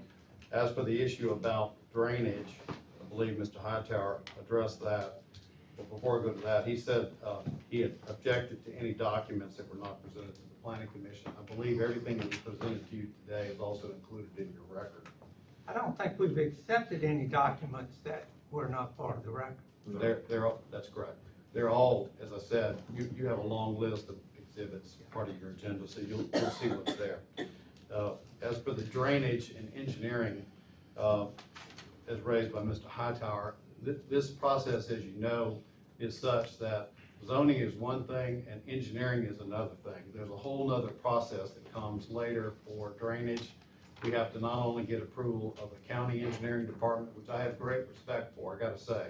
I've heard other people come up here now and talk about how the county's drainage has not been properly supervised by the county engineering department. I say just the opposite on that. I see a big change that has occurred, particularly since Jackie Turner has taken that position and what she has put into it and in the increasing in staffing that the supervisors have put into that department. So I have great respect for that, and I do believe that they're gonna do a good job and they will do a great job. But more importantly, we have to also present our drainage plan to the state of Mississippi for stormwater. They have to approve it as well. So there'll be more engineers look at this drainage plan than probably anybody else. And typically when you have engineers approach drainage problems, they tend to make them better. There was no evidence or no argument presented by Mr. Hightower that there was any adverse impact upon the airstrip for the clients that he represents. I just made that point because they didn't bring that up at all. Ms. Garcia, I know about her situation. I've attended every meeting when she's talked about it. Her problem is not related to what we're doing. I know she says that the other developer, Elliott Homes, didn't do this and caused her problems there. And because of that, therefore, this other developer, which is not Elliott Homes, and it's across the street, is going to somehow affect her property. I am very sympathetic to her plight, the situation that she's in. I know that she's got a story to tell and she needs some redress, but that story is really not part of this story. I put into the record the average daily traffic count from Gulf Regional Planning that shows how many cars go up and down Highway 53. MDOT is in fact well aware of Highway 53, or they wouldn't have spent millions of dollars improving that intersection right there at 53 and Canal. So I think we'd all like to see Highway 53, or maybe not all, but some people would like to see Highway 53 have some additional lanes. At some point, it will happen, but in the meantime, we are doing what we're supposed to do as far as discharging vehicles out into the road in the way that we're supposed to. If we're not, I'm sure the engineering department's gonna tell us that as well. Again, the only thing I can tell you is this, is that when we presented other cases for subdivisions, put on the same proof, both the planning commission and this board approved them, okay? Y'all approved them. And then something has changed to cause you not to, or at least the planning commission, not to want to approve this one. I don't really know why, because a year or so ago, y'all changed the ordinance to say that this is the density we want. If you do this calculation, in other words, what we talked about earlier, more than 50% of the lots are more than 75 feet in width, then it is meeting the criteria. I don't know what else we're supposed to do as developers other than follow your rules that you've set. And if we can't get approved once we have followed your rules to the T and went back and addressed every single concern that the planning commission threw at us, what are we supposed to do as developers? I submit we didn't make a good case, we didn't make our proof, and you should approve this one. And if you want to change going forward for others, then so be it. But we met the rules that existed at the time we made the application, and we went through all those hearings. Thank you. Okay, I think what we have before us now is both a zoning change and a conditional use permit. Conditional use permit would be moved if we don't approve the zoning change. Okay. For the record, I would ask that you, since you have two things that came before you, I'd ask if you're going to rule on something, you have to rule on both, one way or the other. Tim, you? I think you could rule that it's moot if the board chooses that. If it's mooted by the first one, that's up to the board. As long as they make that ruling. You have to make a ruling on it. You have to vote that if you deny the zoning change, then you'd also have to vote to deny the conditional use permit because it's mooted. Yeah, it's moot. Just what you just said. And can I ask Malcolm, do you agree that there's well over 100 residents that live in that area that have put evidence opposite of what y'all put on about need and changing character of the neighborhood? With respect, Mr. Holland, I think there have been I'm just many asking, there's people. over 100 residents that live in this area every day that have put on their own evidence that's dispute. Or attempts to dispute. I don't know what the board's gonna say, I just wanna make sure that gets on the record. Who has the telephone? Yes. I thought we were starting church again. I know that there are about 100 people that have put objections into the record, but I would not say that they have put on proof to dispute the topics that we made. I was very strategic and very careful about the type of proof I put into the record, based upon documentation, based upon studies. A lot of people just put their personal opinions into the record. I agree with you that there's been at least 100. About 100. Let me get a clarification on something. You know, in reference to Malcolm's argument is that they met all the requirements as far as the subdivision requirements. You met all that. That's really not the issue. The issue is whether there's a need for what you submitted legally. So whether you met all the conditions in the subdivision, I don't think anybody argues that. All right. But the question is, before us, is the need. Whether you met, whether that applicant is meeting the need. There are two criteria for a zoning change. One is the change in the character of the neighborhood, the other is public need. Public need, right. Those issues, that's what we're dealing with, not whether you meet the criteria of the subdivision ordinances, what's required. Okay, thank you. No, nothing else, sir. No, your time is up. Thank you. All right, does the board have any questions or issues? I was gonna add that you board should adjudicate both of those issues, whether or not there's a change in the character of the neighborhood, there's conflicting evidence in the record. So the board should make that determination whether or not they Yeah. met the first one. Whether it's and not whether or enough, There's a need. whether it's change or need. That's correct, so that's what the board needs to adjudicate. And then Okay. the board grants the appeal on issue one, then you have to go to issue two, which is conditional use permit. If you deny the appeal on issue one, then you could move, that the second issue did on conditional use permit is Gotcha. mooted by the We'll first take action. two actions then. Okay, what you think? All right, any questions from the board? If not, Chair will entertain a motion in reference to the appeal. Okay, so I have a motion, but I'll make a few comments. The periphery roads on the outside, including Northwest, are not wide enough. They're not large enough, especially for 478 more homes. It is a public safety risk, in my opinion. I've driven out there, I've met with, it's more than 100 people who are opposed to it. With the current traffic challenges, the deaths, let alone thousands of more vehicles, at least 2 to 3 more each home. The argument that it is concurrent or in character with that neighborhood, unfortunately, the reason we did the moratorium is because so many of the recent neighborhoods have been a problem, have been bad examples of what is good for this agricultural area. To move from agricultural in such a beautiful district to low-density residential opens up Pandora's box, in my opinion, even more. The change in neighborhood, multiple developments, population growth, offering to do Highway 53 improvement just to your area that you own is simply not enough. When you look at the public need, Ms. Garcia, you have it exactly right. You voted for me. Other people voted for me. I am here to represent you, not potential hypothetical people who might want to move into that neighborhood.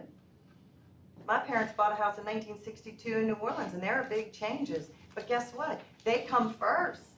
Not the guy behind us building a $2 million home over our little 1,000-square-foot home and want to kill our trees so their pool doesn't get leaves in it. What matters are the people who are there. The character, if you say it has been changed, has not been for the better. And I'll give you examples. Belvedere, Savoy, hundreds of thousands, if not millions of your tax dollars have been poured into fixed roads that are not even sustaining what's there because of the way the building process is. So I would concur with the Planning Commission to deny the zoning change and keep it agricultural.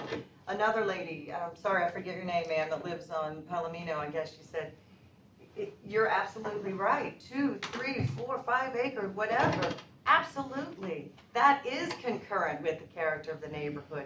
We don't deny that. We do want more of that and more horses and whatever. But to maintain the agricultural beauty and character of that area, it should not become, you even said it, Malcolm, it's not an urban, but it's suburban. It is agricultural. Once that is gone, it is gone forever. That is my reason, and I really, I'm so sorry, Mr. Cumnus. I know this is your land, and I know you want to sell it. I'm so sorry. But I do make a motion to deny the zoning change. So we're denying the appeal. Denying the appeal. Denying the appeal. Thank you. That's the motion. Yeah, First there's a appeal. To deny the appeal, there's a motion to deny the appeal. Second. Here's any discussion? Hearing none, all in favor signify by aye. Those opposed by no, motion carries. Now, we'll entertain a motion to conditional use permit. To deny the appeal. In reference to the conditional use permit, to accept or deny the appeal in reference to the conditional use permit. It's being mooted by the first But action. being Correct. mooted. So I've what is already it? said it, yeah. What's the wording, Tim? Mooted. Moved. It's moved. Deny But the I mean, do appeal. I have to say it, or you put it in your words? Yeah, it's been mooted by the action on the first item. So moved. Do I hear a second? Second. All in favor, signify by aye. Those opposed by no, motion carries. Thank y'all. Going back to,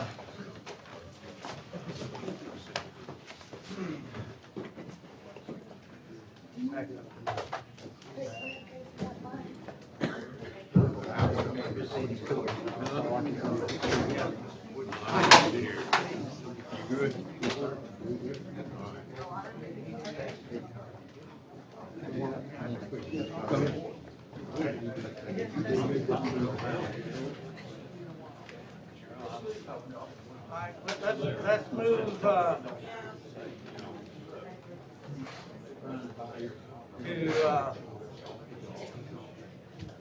recognize Mr. Frank Gordon. Frank, appreciate you. Yes, sir. Thank you. Before you, I have a proposal. This is for a single excess flood, at 257 Davis Avenue. On Davis Avenue in the Yes, sir. past, that's that building. Which one? We're on It's page Davis 5. Avenue and past the 10. Yes, ma'am. Page 5 in the proposal. This is with your current incumbent carrier. There's a slight increase last year for that excess flood policy. No policy limits have changed. The policy limits are the same as they were last year. This is a requirement by FEMA. Last year we paid $21.95. This year it'd be $25.68.64. We do still have some pending quotes, so we won't bind this until the very last minute. Make sure that there's nothing that comes in less, but I don't anticipate that. I do anticipate this being your best program. When you say this is a result of FEMA flood insurance? It was a FEMA requirement originally to carry the excess flood insurance on this. We have primary with the NFIP. That's direct. NFIP bills you all directly. This is an excess policy. So that one building's costing us how much? $2,568 annually. Yes, sir. Also, in addition to this, I talked to Mr. Holloman. I'll be getting with the administration and Mr. Holloman. It's about the time of year to do our claims analysis. And so we're doing a 5-year analysis because we do have a couple of new board members to go through kind of the historical claims. That would have to be an executive session. And so we'll get that report to the administration, Mr. Holloman first, and then request that we be put on the agenda to go. I'll try to go through the high points. It is broken out by department, and so it'd probably be wise to have the sheriff there as well, seeing that he's the most active department. Good deal. That's it? Yes, sir. All right, Chairman, you accepted $2,500 pending. Not to quotes. exceed, yes, sir. Pending not to exceed. And I'll Not get to with exceed. Mr. Collins if there's something. Need a motion less. first? Yes, sir. Yeah, I make a motion. Second. Second, any discussion? Hearing none, all in favor signify by aye. Aye. Those opposed by no, the motion carries. Thank you all. Thank you. Yes, sir. Thank you, Frank. Right.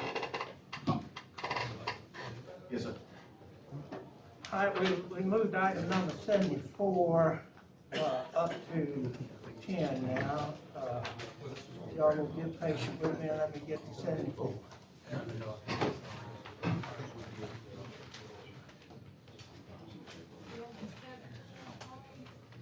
Yeah, we can go ahead and do the consent agenda, I'm sorry.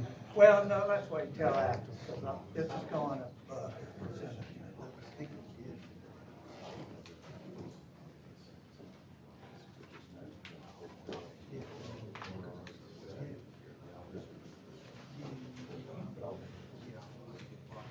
Order authorizing the board president to sign a estoppel agreement on River Hills development.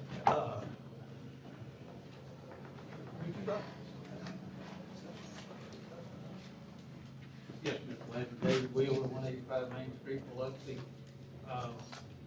This is to request the board sign an estoppel certificate that basically says the developer is in compliance with the development agreement that's been signed by the county and the original developer back in 2007.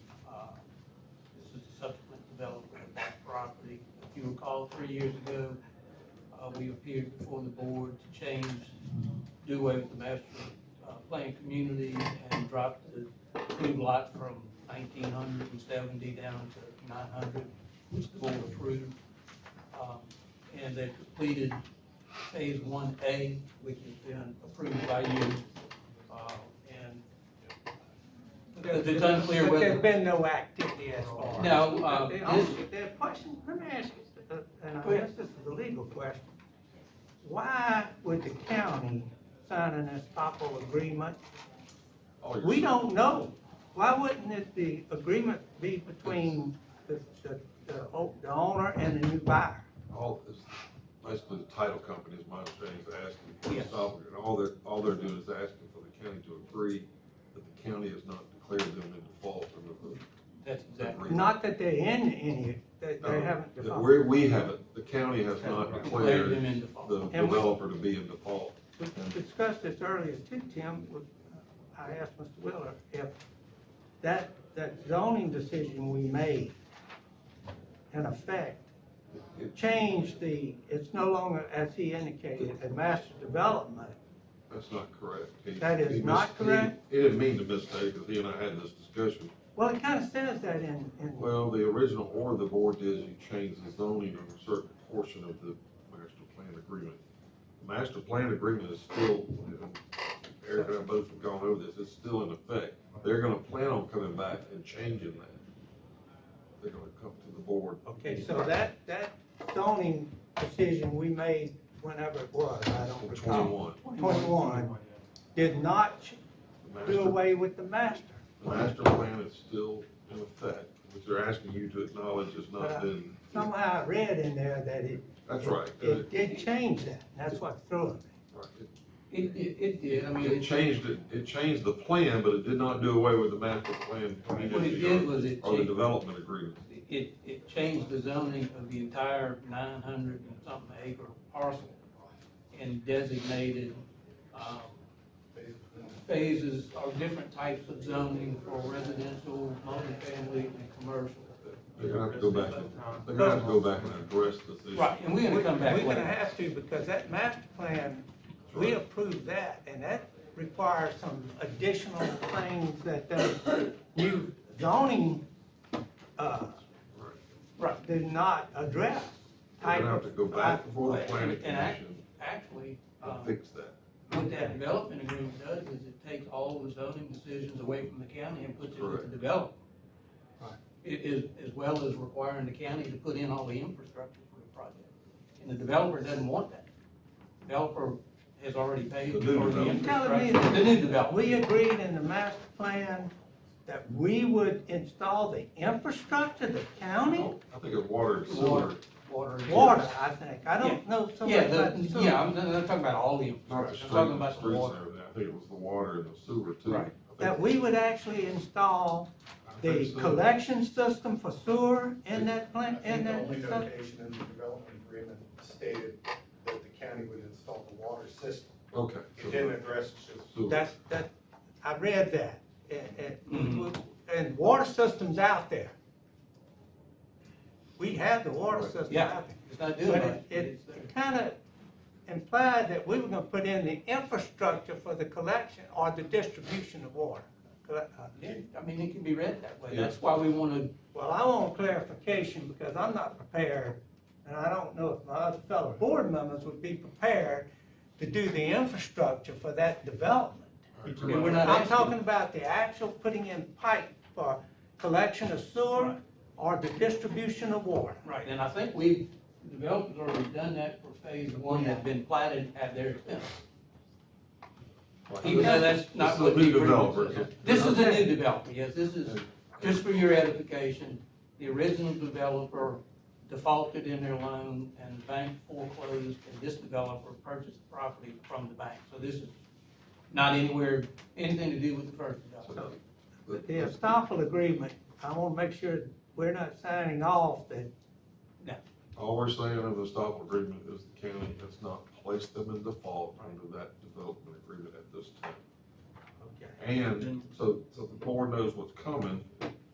Dave and I've talked about it, Eric, all reviewed it, everybody agrees that what's gonna have to happen is they're gonna have to go back and make a new application for subdivision at this location and take it out of the planned master community. Put it back with the county.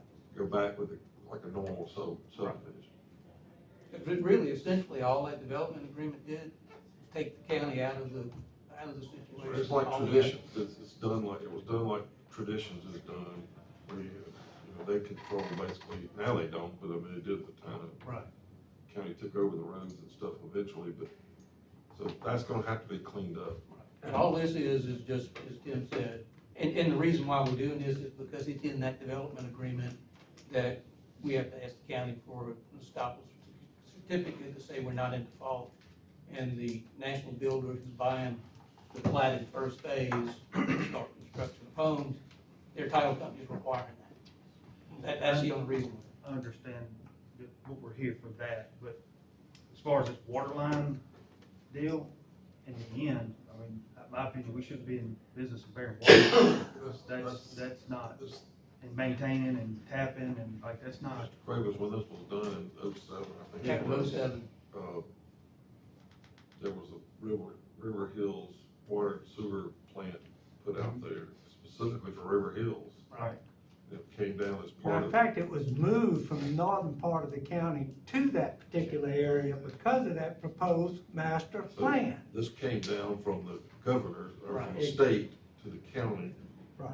You know, the county was not given a choice. as The either utility one of authority these. was ordered to put that through River Hills. state.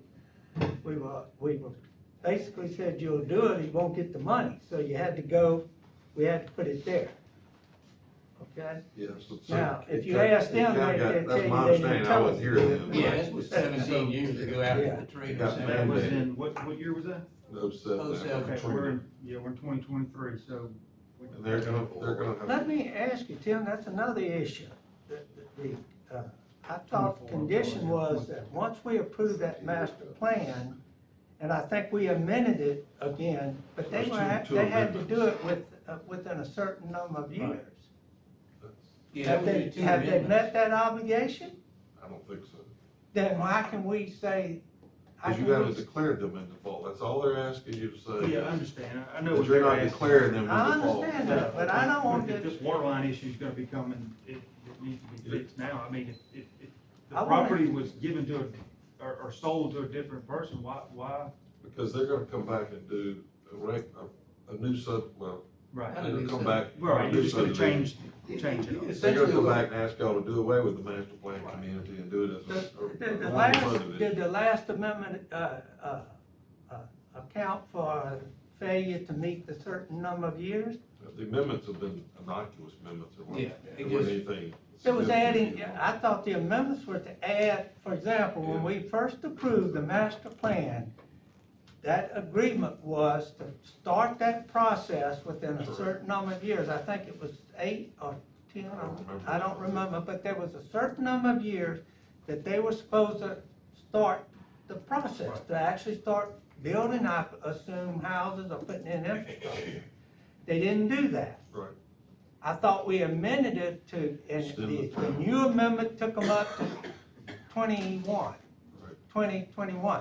Well, they still haven't met that. So. So what I'm saying to you is, we just got through with the zoning hearing. The original developer is probably in default. Okay, the board has not declared them in default. A new developer has bought it, And his starting. and their title company has said, we want you to get the county to acknowledge that they're not declaring default. You Yeah, could this declare is default, us.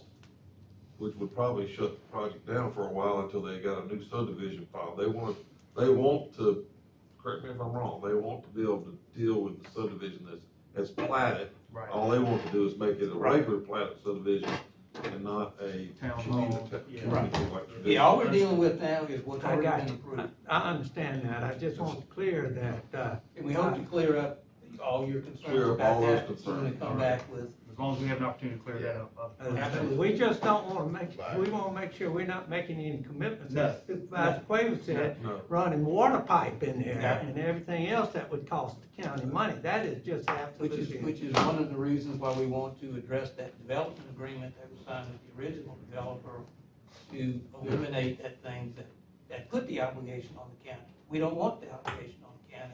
We They're want gonna it on actually us come that's and putting the money up. for the whole master plan community to be, and this is our discussions with Eric and David both, that we can't, at this point in time, you can't declare it void, because then you would have nothing there that, Okay. so they want to go, That's- put in a new That's application. another meeting. So we need to make a motion to. That just simply approve the estoppel. All the estoppel is saying that the board is not declaring it's in default. All right, I'll make a motion to approve. Discussion, any further discussion? All in favor, signify by aye. Those opposed by no, motion Only carries. thing Thank your, you. Thank you, Mr. your Willis. estoppel agreement says the agreement has not been modified either orally or in writing. There are two amendments, if I recall. Okay, I'll put that in and email it You know, to- to you. All right, Thank you. thank you. Now we're going back to. I'm all over the map. We all over this Don't thing. shut those dates up. Just check. We're getting back, we're gonna get back on track. Supervisor Quaid, right?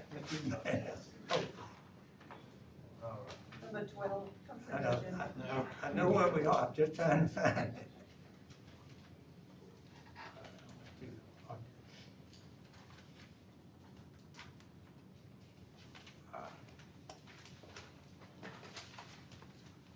We haven't done the consent agenda yet, so. Motion, to approve the consent agenda. Motion. Second. Discussion, all in favor, signify by aye. Those opposed by no, the motion carries. Order spreading vote on the minutes, the following, oh, that's the, I'm sorry, that's, let's go to 18. Start reading it.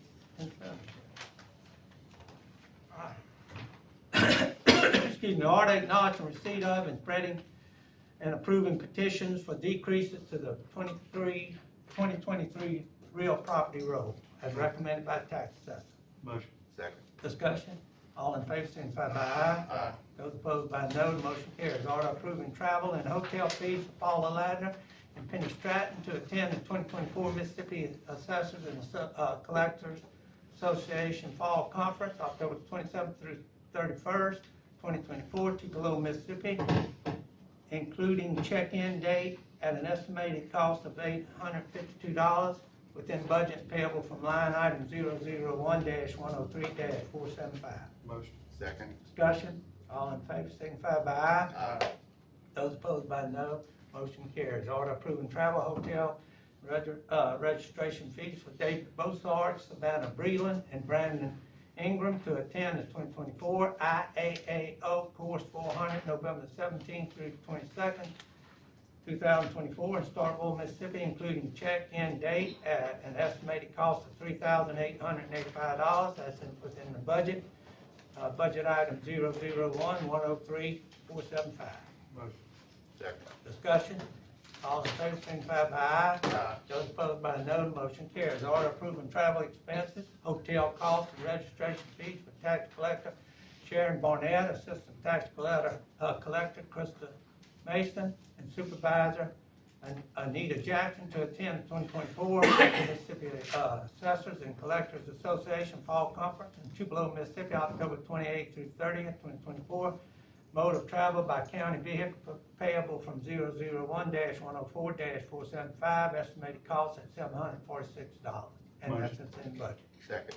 Discussion, all in favor, signify by aye. Aye. Those opposed by no, the motion carries. On beautification order, approving grant application in the amount of $75,000 with the Mississippi Department of Environmental Quality to fund the annual Bring It Household Hazardous Waste Collection event at Mississippi Power Plant, Jack Watson and Gulfport, and authorizing board president to execute the same.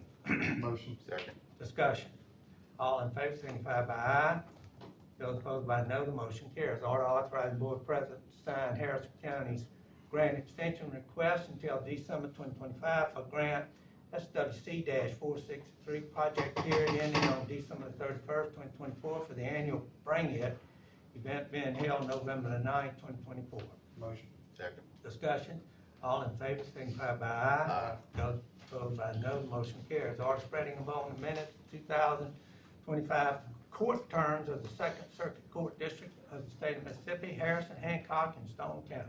Motion. Second. Discussion, all in favor, signify by aye. Aye. Those opposed by no, the motion carries. Order approving circuit and county courts juror pay set at Mississippi Code annotated 25-7-61-1972 at $35 per day for persons reporting for jury duty plus mileage for fiscal year 2025. Motion. Second. Discussion, all in favor, signify by aye. Aye. Those opposed by no, the motion carries. Order approving supplemental agreement number 2 and change order number 8 for the Veterans Boulevard Road project to extend turn lanes on Tradition Parkway as recommended by The design engineer Brown, Mitchell, and Alexander, and Jackie Turner, county engineer. Total adjustment is an increase of $984, and this will be covered 100% by the project. No county funds required. And approved, President execute the documents. Motion. Second. Discussion, all in favor, signify by aye. Aye. Those opposed by no, the motion carries. Order approving execution pay application number 11 to Harris County Bridge LLC for work done on Minge Avenue and I-10 project in accordance with the development agreement and the attached form, EO requisition in the amount of $567,669.14 payable from 309-100-581. Motion. Second. Discussion, on discussion, we still within our 15 million. We are, I'm sending you an email every month when these come through, are you getting them? Yeah. Every time I have a payment, I'm sending out an updated total, I think this puts us between 11 and 12 million, so we're still under there, yes, sir. Yeah, that was the last one I saw. So we're in good shape. Good deal. Order authorizing advertisement for bids for the Beat Line Road Low Pressure Sewer Project. This project was inadvertently left off the list when all projects were approved. Motion. Second. Discussion. All in favor, signify by aye. Aye. Those opposed by no, the motion carries. Order accepting the maintenance of the following roads for Belvedere Place subdivision, parts 3, 4, 5, and 6 located in section 20, Township 6 South, Range 11 West, and Supervisor Voting District 2, First Judicial District, Harrison County, Mississippi, recommended by Jackie Turner, County Engineer. Motion. Second. Second. The only discussion, those roads were built and verified that they're built by the county specifications. They have been, and these are the ones that were, some of the ones that were in argument when I first started here 5 years ago. So yes, we have been following through with every repair that needed to be done. The developers have replaced underground stuff, they've replaced base where it's necessary, and they've repaired the roads and now paved them. We've inspected them and recommend acceptance. Good. Thank you, Jack. All in favor, did I get a motion? All in favor, signify by aye. Aye. Those opposed by no, motion carries. Order accepting the maintenance of the following roads for Savoy Place subdivision, parts 2 and 3 located in section 20, Township 6 South, Range 11 West, and Supervisor Voting District 2, First Judicial District, as recommended by Jackie Turner, County Engineer. Motion. Second. Discussion. All in favor, signify by aye. Aye. Those opposed by no, the motion carries. Order approving the subdivision application for Dogwood subdivision, 48 lots located in section 8, Township 6 South, Range 10 West, Supervisor Voting District 5, First Judicial District, recommended by Jackie Turner, County Engineer. Motion. Second. Discussion. Yeah, Yes, sir. this falls outside of our moratorium. This is engineering. Oh, I'm sorry, go ahead, I'm sorry. I just wanna make sure, after we went through, I just wanna make sure we're dotting i's and crossing t's. But I guess to answer his question, are we approving subdivision application after the moratorium? If it's less than So many acres, 40. 50, I think. 50 Was it acres, so this is 50 less acres? than that, so that's it. It's less, and Well, the so that's- moratorium expired the first meeting in August. Okay, The moratorium is 60 days.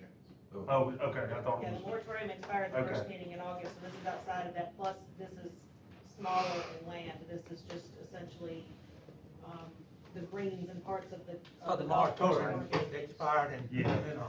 okay. excuse me, I'm lost on dates. Well, I didn't remember either. Dan, so I couldn't remember. All in favor, signify by aye. Aye. Those opposed by no, the motion carries. On emergency management, approving travel for emergency management staff, including Director Matt Stratton, Office Manager Gil Moran, and Operations Officer Joey King to attend the MCDEMA 2024 Midwinter Emergency Management Education Conference on November 19th through 21, 2024 at Alpena, Biloxi. Travel will be by county vehicle, no hotel costs, and registration fees will be $275 per person. Motion. Second. Discussion? All in favor, signify by aye. Aye. Those opposed by no, the motion carries. Order acknowledging receipt of the award letter for fiscal year 24 Homeland Security Grant Program, grant number 24HSO24B, in the amount of $57,460 for emergency management vehicle during the period of September 1st, 2024, August through August 31st, 2027, authorizing the board president to execute all necessary documents and directing the county administrator to complete the budget assignment for said funds. Motion. Second. Discussion, all in favor, signify by aye. Aye. Those opposed by no, the motion carries. Order acknowledging receipt of the award letter for fiscal year 24 Homeland Security Grant Program, grant number 24HSO24 in the amount of $1,000 for CERT training during the period of September 1st, 2024 through August 31st, 2027, authorizing the board president to execute all necessary documents and direct the county administrator to complete the budget assignment for said funds. Motion. Second. Discussion, all in favor, signify by aye. Aye. Those opposed by no, the motion carries. Order authorizing reimbursement in the amount of $4,003.21 payable from District 1 paving account to Road Fund 150,000,360 for 1/3 cost of the labor and equipment for Langley Street repairs. Second. Discussion, all in favor, signify by aye. Aye. Those opposed by no, the motion carries. Order approving out-of-state travel as listed. No reimbursement after September the 13th, 2024. Motion. Second. Discussion, all in favor, signify by aye. Aye. Those opposed by no, the motion carries. Order approving a craft fair to be held at the East Biloxi Senior Center on October the 4th, 2024, with all proceeds being used to support future activities at the said senior center. Proceeds shall be deposited into account number 066-472-298. Motion. Second. Discussion? Yeah, All- Jeff, just make sure that we, advertise that to the nth degree, and make We sure are, that. Pat and I are gonna shoot a commercial for us, but we got Okay, a whole good, because market. a lot of stuff they do is Yes, sir. amazing, so I'd like to Yeah, they have great push it stuff. as much as we can to get people No there. problem. Can I ask a question? When you say account number, there's not a checking account or anything, this is an county. It's- County I account. hope it's an account that is deposited, It's a donation not taken account. out of. It's a what? It's their donations account. Do they write which, checks out of? Ms. Tisdale's gonna go over with me this weekend how those operate. What? Can't have a separate checking account. It has to go through the county purchasing. And all this, to my knowledge, all this does come through the Okay. county office, like none of these checks come to us. It's- Okay, all right. Yeah. It's not. It's an account under the county. It's a county Yes, sir. account. Yeah, it's County not a check. account, it's not I a mean, I'm separate still account. learning that stuff, but all that comes. I understand, I just bring it up because before we found out that there was an actual checking account out there. Yes, sir. It caused a little stir, so. Okay. Thank you, sir. Right, good. All right. We voted on that? I don't. Yeah, I got the motion. That's right. All in favor, signify by aye. Aye. Those opposed by no, the motion carries. Mister? You got one more, you're 38. Oh, I'm sorry, 38. Order approving the Iberville Red Barnett Senior Center's 10th Annual Halloween Spectacular at the Biloxi Civic Center on October 24, 2024. Proceeds to be used to support the event and future activities at said senior center. Proceeds shall be deposited into account numbers 066-471-298. And I Motion. think, Second. discussion? Yeah, Jeff, we're gonna need you to dress up for that. What's that? We're gonna need you to dress up for number 38. We're gonna need you to come full costume. You got it, man. I'll be there. All right, I'm gonna check on Goes it. with LSU fan. I'm not gonna do that. Not happy. Yeah. All right, all in favor, signify by aye. We'll let it make it. Huh? We'll let it make it. All opposed by no, the motion carries. All right, Mr. Nolan? Zoning recommends, Zoning administration. yes. Zoning recommends concurring with the planning commission's recommendations for cases 40 through 43. Motion. Do I hear a second? All in favor, signify by aye. Aye. Those opposed by no, motion carries. On personnel, order concurring with the county administrator on employment as listed on file payroll clerk and HR department. Motion. Second discussion? Yeah, discussion on the resignations. I hate to see people leave. Hopefully they're moving on to do better things. But Robert Tamburino, you know, we lose good ones, but he is a good one that we're going to lose, and he will be missed. So, hate to see him go, but he's moving on to better things. So good for him. Thank you, thank you, sir. Thank y'all. Do I have a motion? Yes. All in favor, signify by aye. Aye. Those opposed by no, the motion carries. Order concurring with the road manager on employment as listed and on file payroll clerk and HR department. Motion. Second. Discussion? All in favor, signify by aye. Aye. Those opposed by no, motion carries. Order authorizing advertisement of RFPs for LED sports lighting at County Farm Soccer Complex. Motion. Second. Discussion? All in favor, signify by aye. Aye. Those opposed by no, motion carries. Order authorizing advertisement for, to receive RFPs for auction services. Motion. Second. Discussion? Yeah, is that going to be, Miss Is that's Wolf part of River? what? Is that what Wolf River's going to turn in? We're opening it up for everybody, But, right, but that's what she's going to turn it off. Okay. that is correct. All right. All in favor, signify by aye. Aye. Those opposed by no, the motion carries.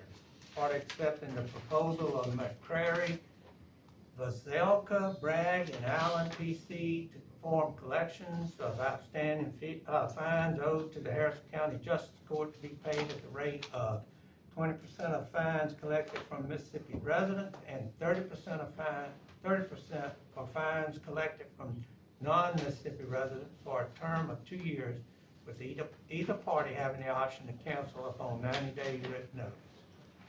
Motion. Second. Discussion? Hearing none, all in favor, signify by aye. Aye. Those opposed by no, the motion carries. And, All right, recognize the sheriff as he reports on jail numbers. Doc, I don't think we're ever gonna get here. Total count at the jails, 809, 232 of those are state inmates, 37 are ready to go, 17 federal inmates, 34 juveniles, and at the juvenile detention center, we have 11 total. 9 of those are Harrison County, 2 are Hancock. Now, let me understand, you got how many at the, juveniles at the? 34 At the jail. That's growing, isn't it? Yeah, unfortunately. just to back up a little bit, Judge Ray is here, Judge Ray is. Oh, there he is. There he is in the corner Hey, back there. What you doing? Sorry, Hey, didn't come recognize on, you, Judge hey. Ray. No, he chose to sit in the corner. We didn't put him in the You corner. don't get out that easy. I'm sorry to slow us down, but No, the it's, previous item. Thank you. it's hungry. Good to be amongst friends. Yes. Good. Melvin Ray, Harrison County resident, live in the Florence Gardens community. I appreciate the board giving us the opportunity. I'm working with a firm to work on collecting the old fines owed to the Justice Court. The board has spent some money. So I don't know if you've seen that this social media thing, give me my money. That's what we want to do for the county. Good. And we appreciate the opportunity that you've given us. You know, I have a vested interest. I was on the other side of it. Now to realize the opportunity to get those monies that's owed to the county, I'm excited to do it. And we appreciate the support, and we'll give you You're not a gonna good break return. any legs or anything like that. We're not gonna do that, and we're gonna make sure that Mr. Holloman doesn't have to represent the county in federal court. We're not gonna do anything wrong. Okay. And we're proud, I must tell you that I'm proud of the Justice Court. I've spent 30 years there, and, you know, I'm we've never, being facetious. yes, sir. I'm just kidding. Yes, sir. We've never had a situation to where we get into that stuff, locking them up for old fines. So, you know, we've done well with that, and I appreciate the support from the county. There's Ray, a couple of times I've been sitting there and there'll be some poor woman getting evicted from her house and people start looking at me and it's okay. Twice I saved a woman with 3 kids from getting evicted from her house. I think with your leadership, they'll be successful. You gotta be tough for a tough job. That's right. That's right. He had a lot of compassion for those poor folks. Sometimes the landlord didn't have much compassion, but That's right. they may have had a problem for a while that made them less compassionate. Absolutely, absolutely. Judge, we appreciate your 30 years of service on the left side. Now we're looking forward to work with you on this side.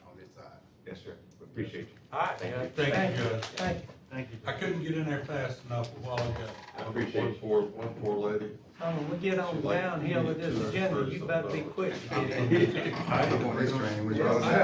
Like, Doc, you don't have to give us some yellow flags, like the referee, so I start Throw a throwing flag flags out.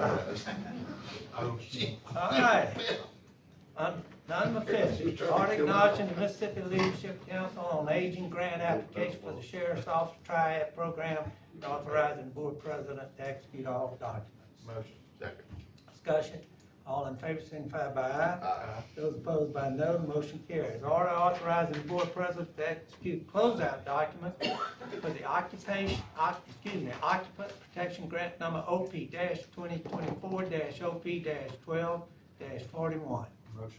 Second. Discussion. All in favor, signify by aye. Those opposed by no, motion carries. Order authorizing the sheriff's office to sell one Glock Model 22 serial number YUY-397, asset number 23599 to retiring Deputy Robert Lincoln for a fee of $1 as allowed by Mississippi Code Section 45-931. Motion. Do I hear a second? Discussion. All in favor, signify by aye. Those opposed by no, motion carries. Order approving reappointment of Keith Starita of the Harrison County Sheriff's Office Civil Service Commission, whose term expired on July the 31st, 2024, and continued to serve at the pleasure of the sheriff and the board for a term ending July 31st, 2030, as recommended by the sheriff. Motion. Second. Discussion. All in favor, signify by aye. Aye. Those opposed by no, motion carries. Order accepting the best quote from Southern State K-9 for one dual-purpose K-9 with a trainer's course at a cost of $19,500 payable from 029-215-922 and authorizing county administrator to transfer funds from account number 029-215-915. Motion. Second. Discussion. All in favor, signify by aye. Aye. Those opposed by no, the motion carries. Order spreading upon the minutes the personnel changes for the sheriff's office as listed on file with the payroll clerk and human resource department. Motion. Second. Discussion. All in favor, signify by aye. Aye. Those opposed by no, the motion carries. On the county administrator, order approving line item transfer in the amount of $2,900 from account 001-140-475 to 001-140-919 to purchase office furniture from Business Furniture Services for the HR department on the second floor of the Gulfport Courthouse. Says it's within budget. Motion. Second. Discussion. All in favor, signify by aye. Aye. Those opposed by no, the motion carries. Order approving line item transfer in the amount of $2,875 from 001-156-581 to 001-156-915 for deck bed of the survey truck from Topper World. Motion. Second. Discussion. All in favor, signify by aye. Aye. Those opposed by no, the motion carries. Authorizing a budget amendment in the amount of $15,000 to 001-104-641 to cover the cost to purchase and install glass doors and windows in the tax collector's office. Motion. Second. Discussion? That's for safety reasons, right? That's correct. Any further discussion? All in favor, signify by aye. Aye. Those opposed by no, the motion carries. Let me stop just a minute. Woody, did you want to address the board again? Yes. Okay, let's do in my that. earlier I address- apologize for. I sent on July 31 a letter to the board requesting $15,000. And at my conclusion, I'd asked for y'all's support for this year's request. And, Okay, I didn't think I apologize. Okay. Wasn't that on the previous agenda? I don't recall, I don't think so. Okay, I don't know why I thought it was, when they asked, I said, well, I thought we'd done that, so. I wasn't aware of it. How much? We'll figure. 15,000 is what we Okay. requested. Hearing the request, I got a motion, do I hear a second? All in favor, signify by aye. Aye. Those opposed by no, motion carries. That's gonna be the support of advertising. Yes, support of I advertising. would assume so. Yeah. How do y'all want to divide that? We'll, I mean, I don't care. Well, we'll get with you. You want a copy? Yeah, we'll get with you. Thank you. And Thank you, also, Mr. Wood. just a little, reminder that with the fact that the runway at the fairgrounds, a lot of times that kind of balances things out. Cause the runner brings in about 10 to 12,000 as well, right? So really it's not gonna cost the county a whole lot of money. Thank you. All right, thank you very Thank you, much. Mr. Wood. Appreciate it, thank y'all. Like, you can't kind of break even. Yeah. Like I didn't divide, I meant which count. Look, I get the little. One problem is that getting them both back into the account, when it comes out of. All right, I think we're on 59 now. 59? Yes, sir. Yes, sir. Order authorizing disposal of assets per attached list and authorizing inventory clerk to remove the same. Second, first.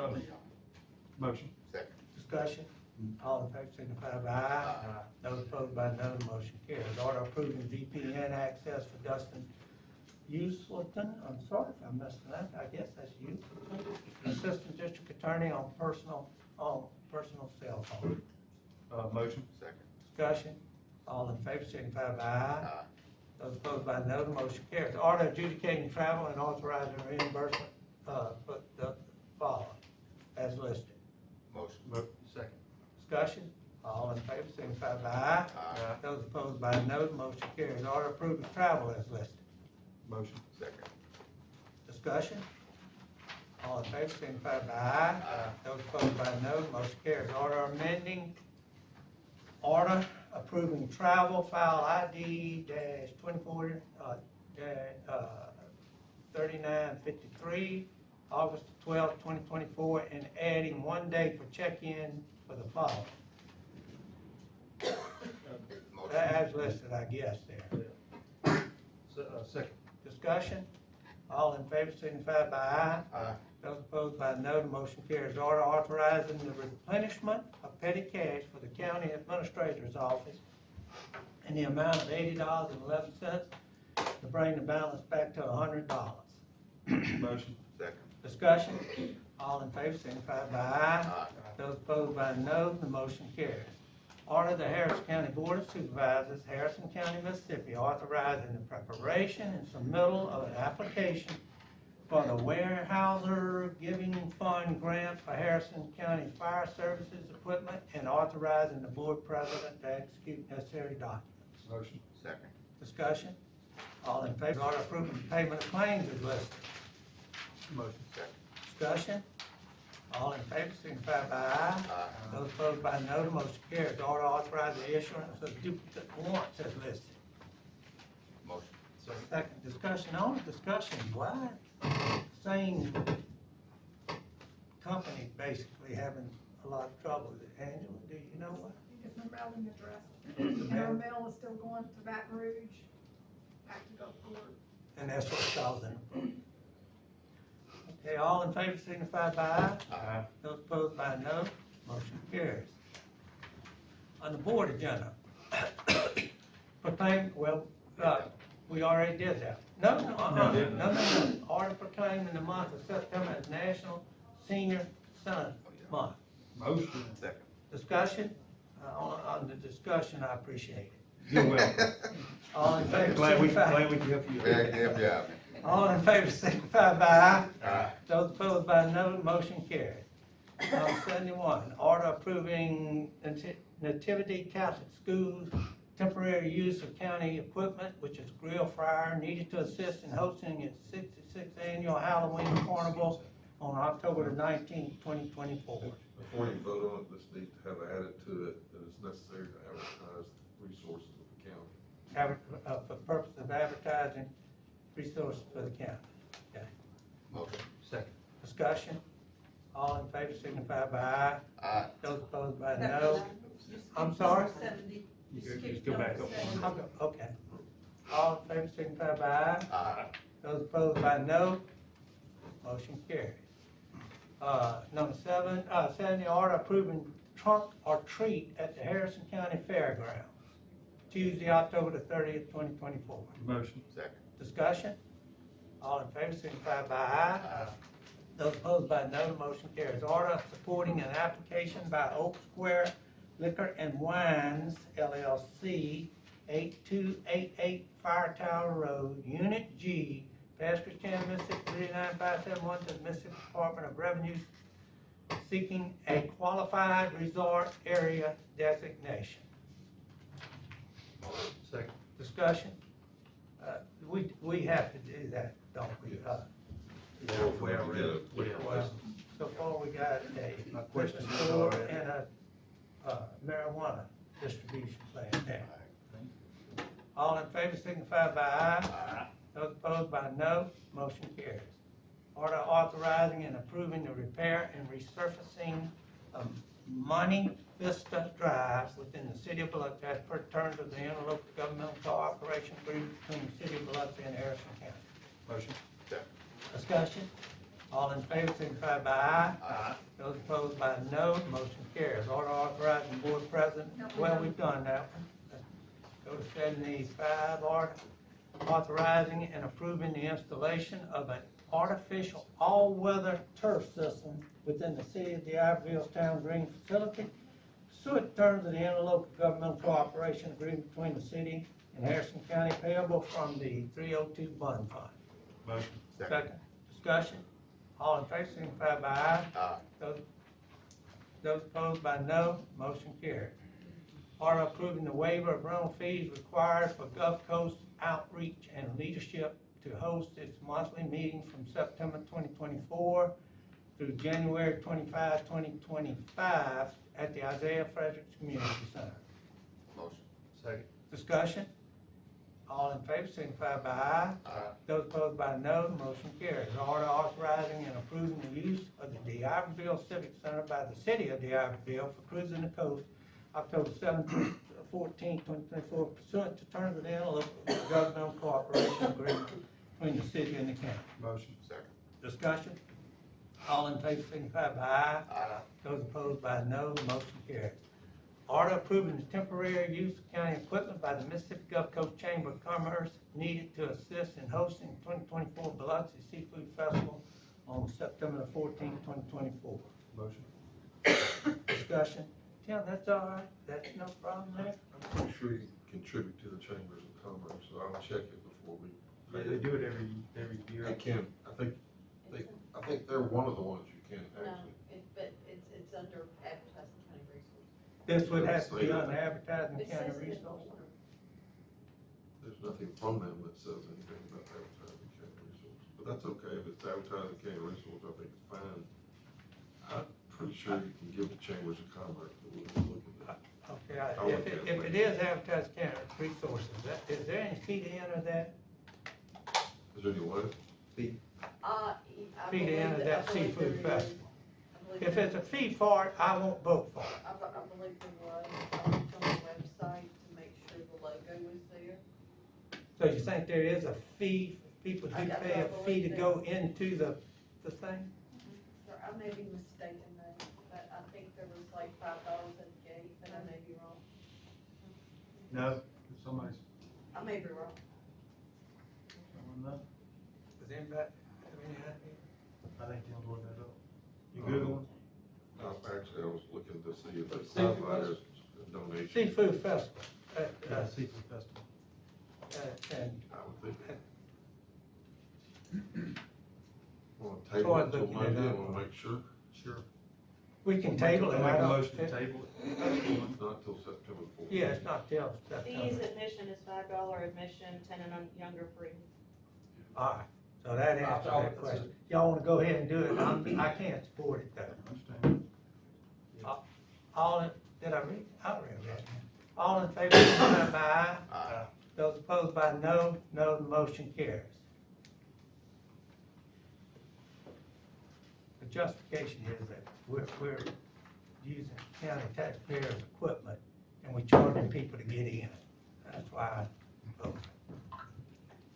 79, order authorizing and approving the appropriation of funds from account 302-300-632 to be used for the construction, repair, and/or reconstruction of recreational facilities throughout the county, including but not limited to the county Farm Road Soccer Complex, Isaiah Frederick Ball Field, Pineville Road Park, and, assistance to the city of DeIverville at its town green. Motion. Discussion, all in favor, signify by aye. Aye. Those opposed by no, the motion carries. Order adjudicating and authorizing expenditures as listed as necessary to advertise and bring into favorable notice the opportunities, possibilities, and resources of Harrison County, including all forms of advertising, including but not limited to broadcast advertising, logo recognition on publicity, collateral, other media, and all broadcast, printed material, and signage along with the link displayed to the Harrison County online. Motion. Oh, I'm sorry. Recipients are required to show proof of advertising. That's right. Payable from 00 to 100 522. Motion. Doc, I couldn't hear you. Could you repeat that? Yeah, you got just about 2 or 3 minutes. Second. All right, got a second. All in favor, signify by aye. Those opposed by no, the motion carries. All right, that's 12 o'clock. It's not too much. Tim don't take too much I'm not time. gonna take up much time. 61, which was, I had no problem with it, except it didn't, all it had attached was a brochure from the bar. It didn't have the amount. No approved reimbursement for travel. 61, Tim. From the district attorney's office. That's from Bar- district Bar attorney. and- Back up, just, and I ain't got a problem with reimbursing her for her travel, but there just was no amount. It's just the brochure from the bar. There's no- I didn't see that. I just noticed it after y'all voted on So it. we'll table it?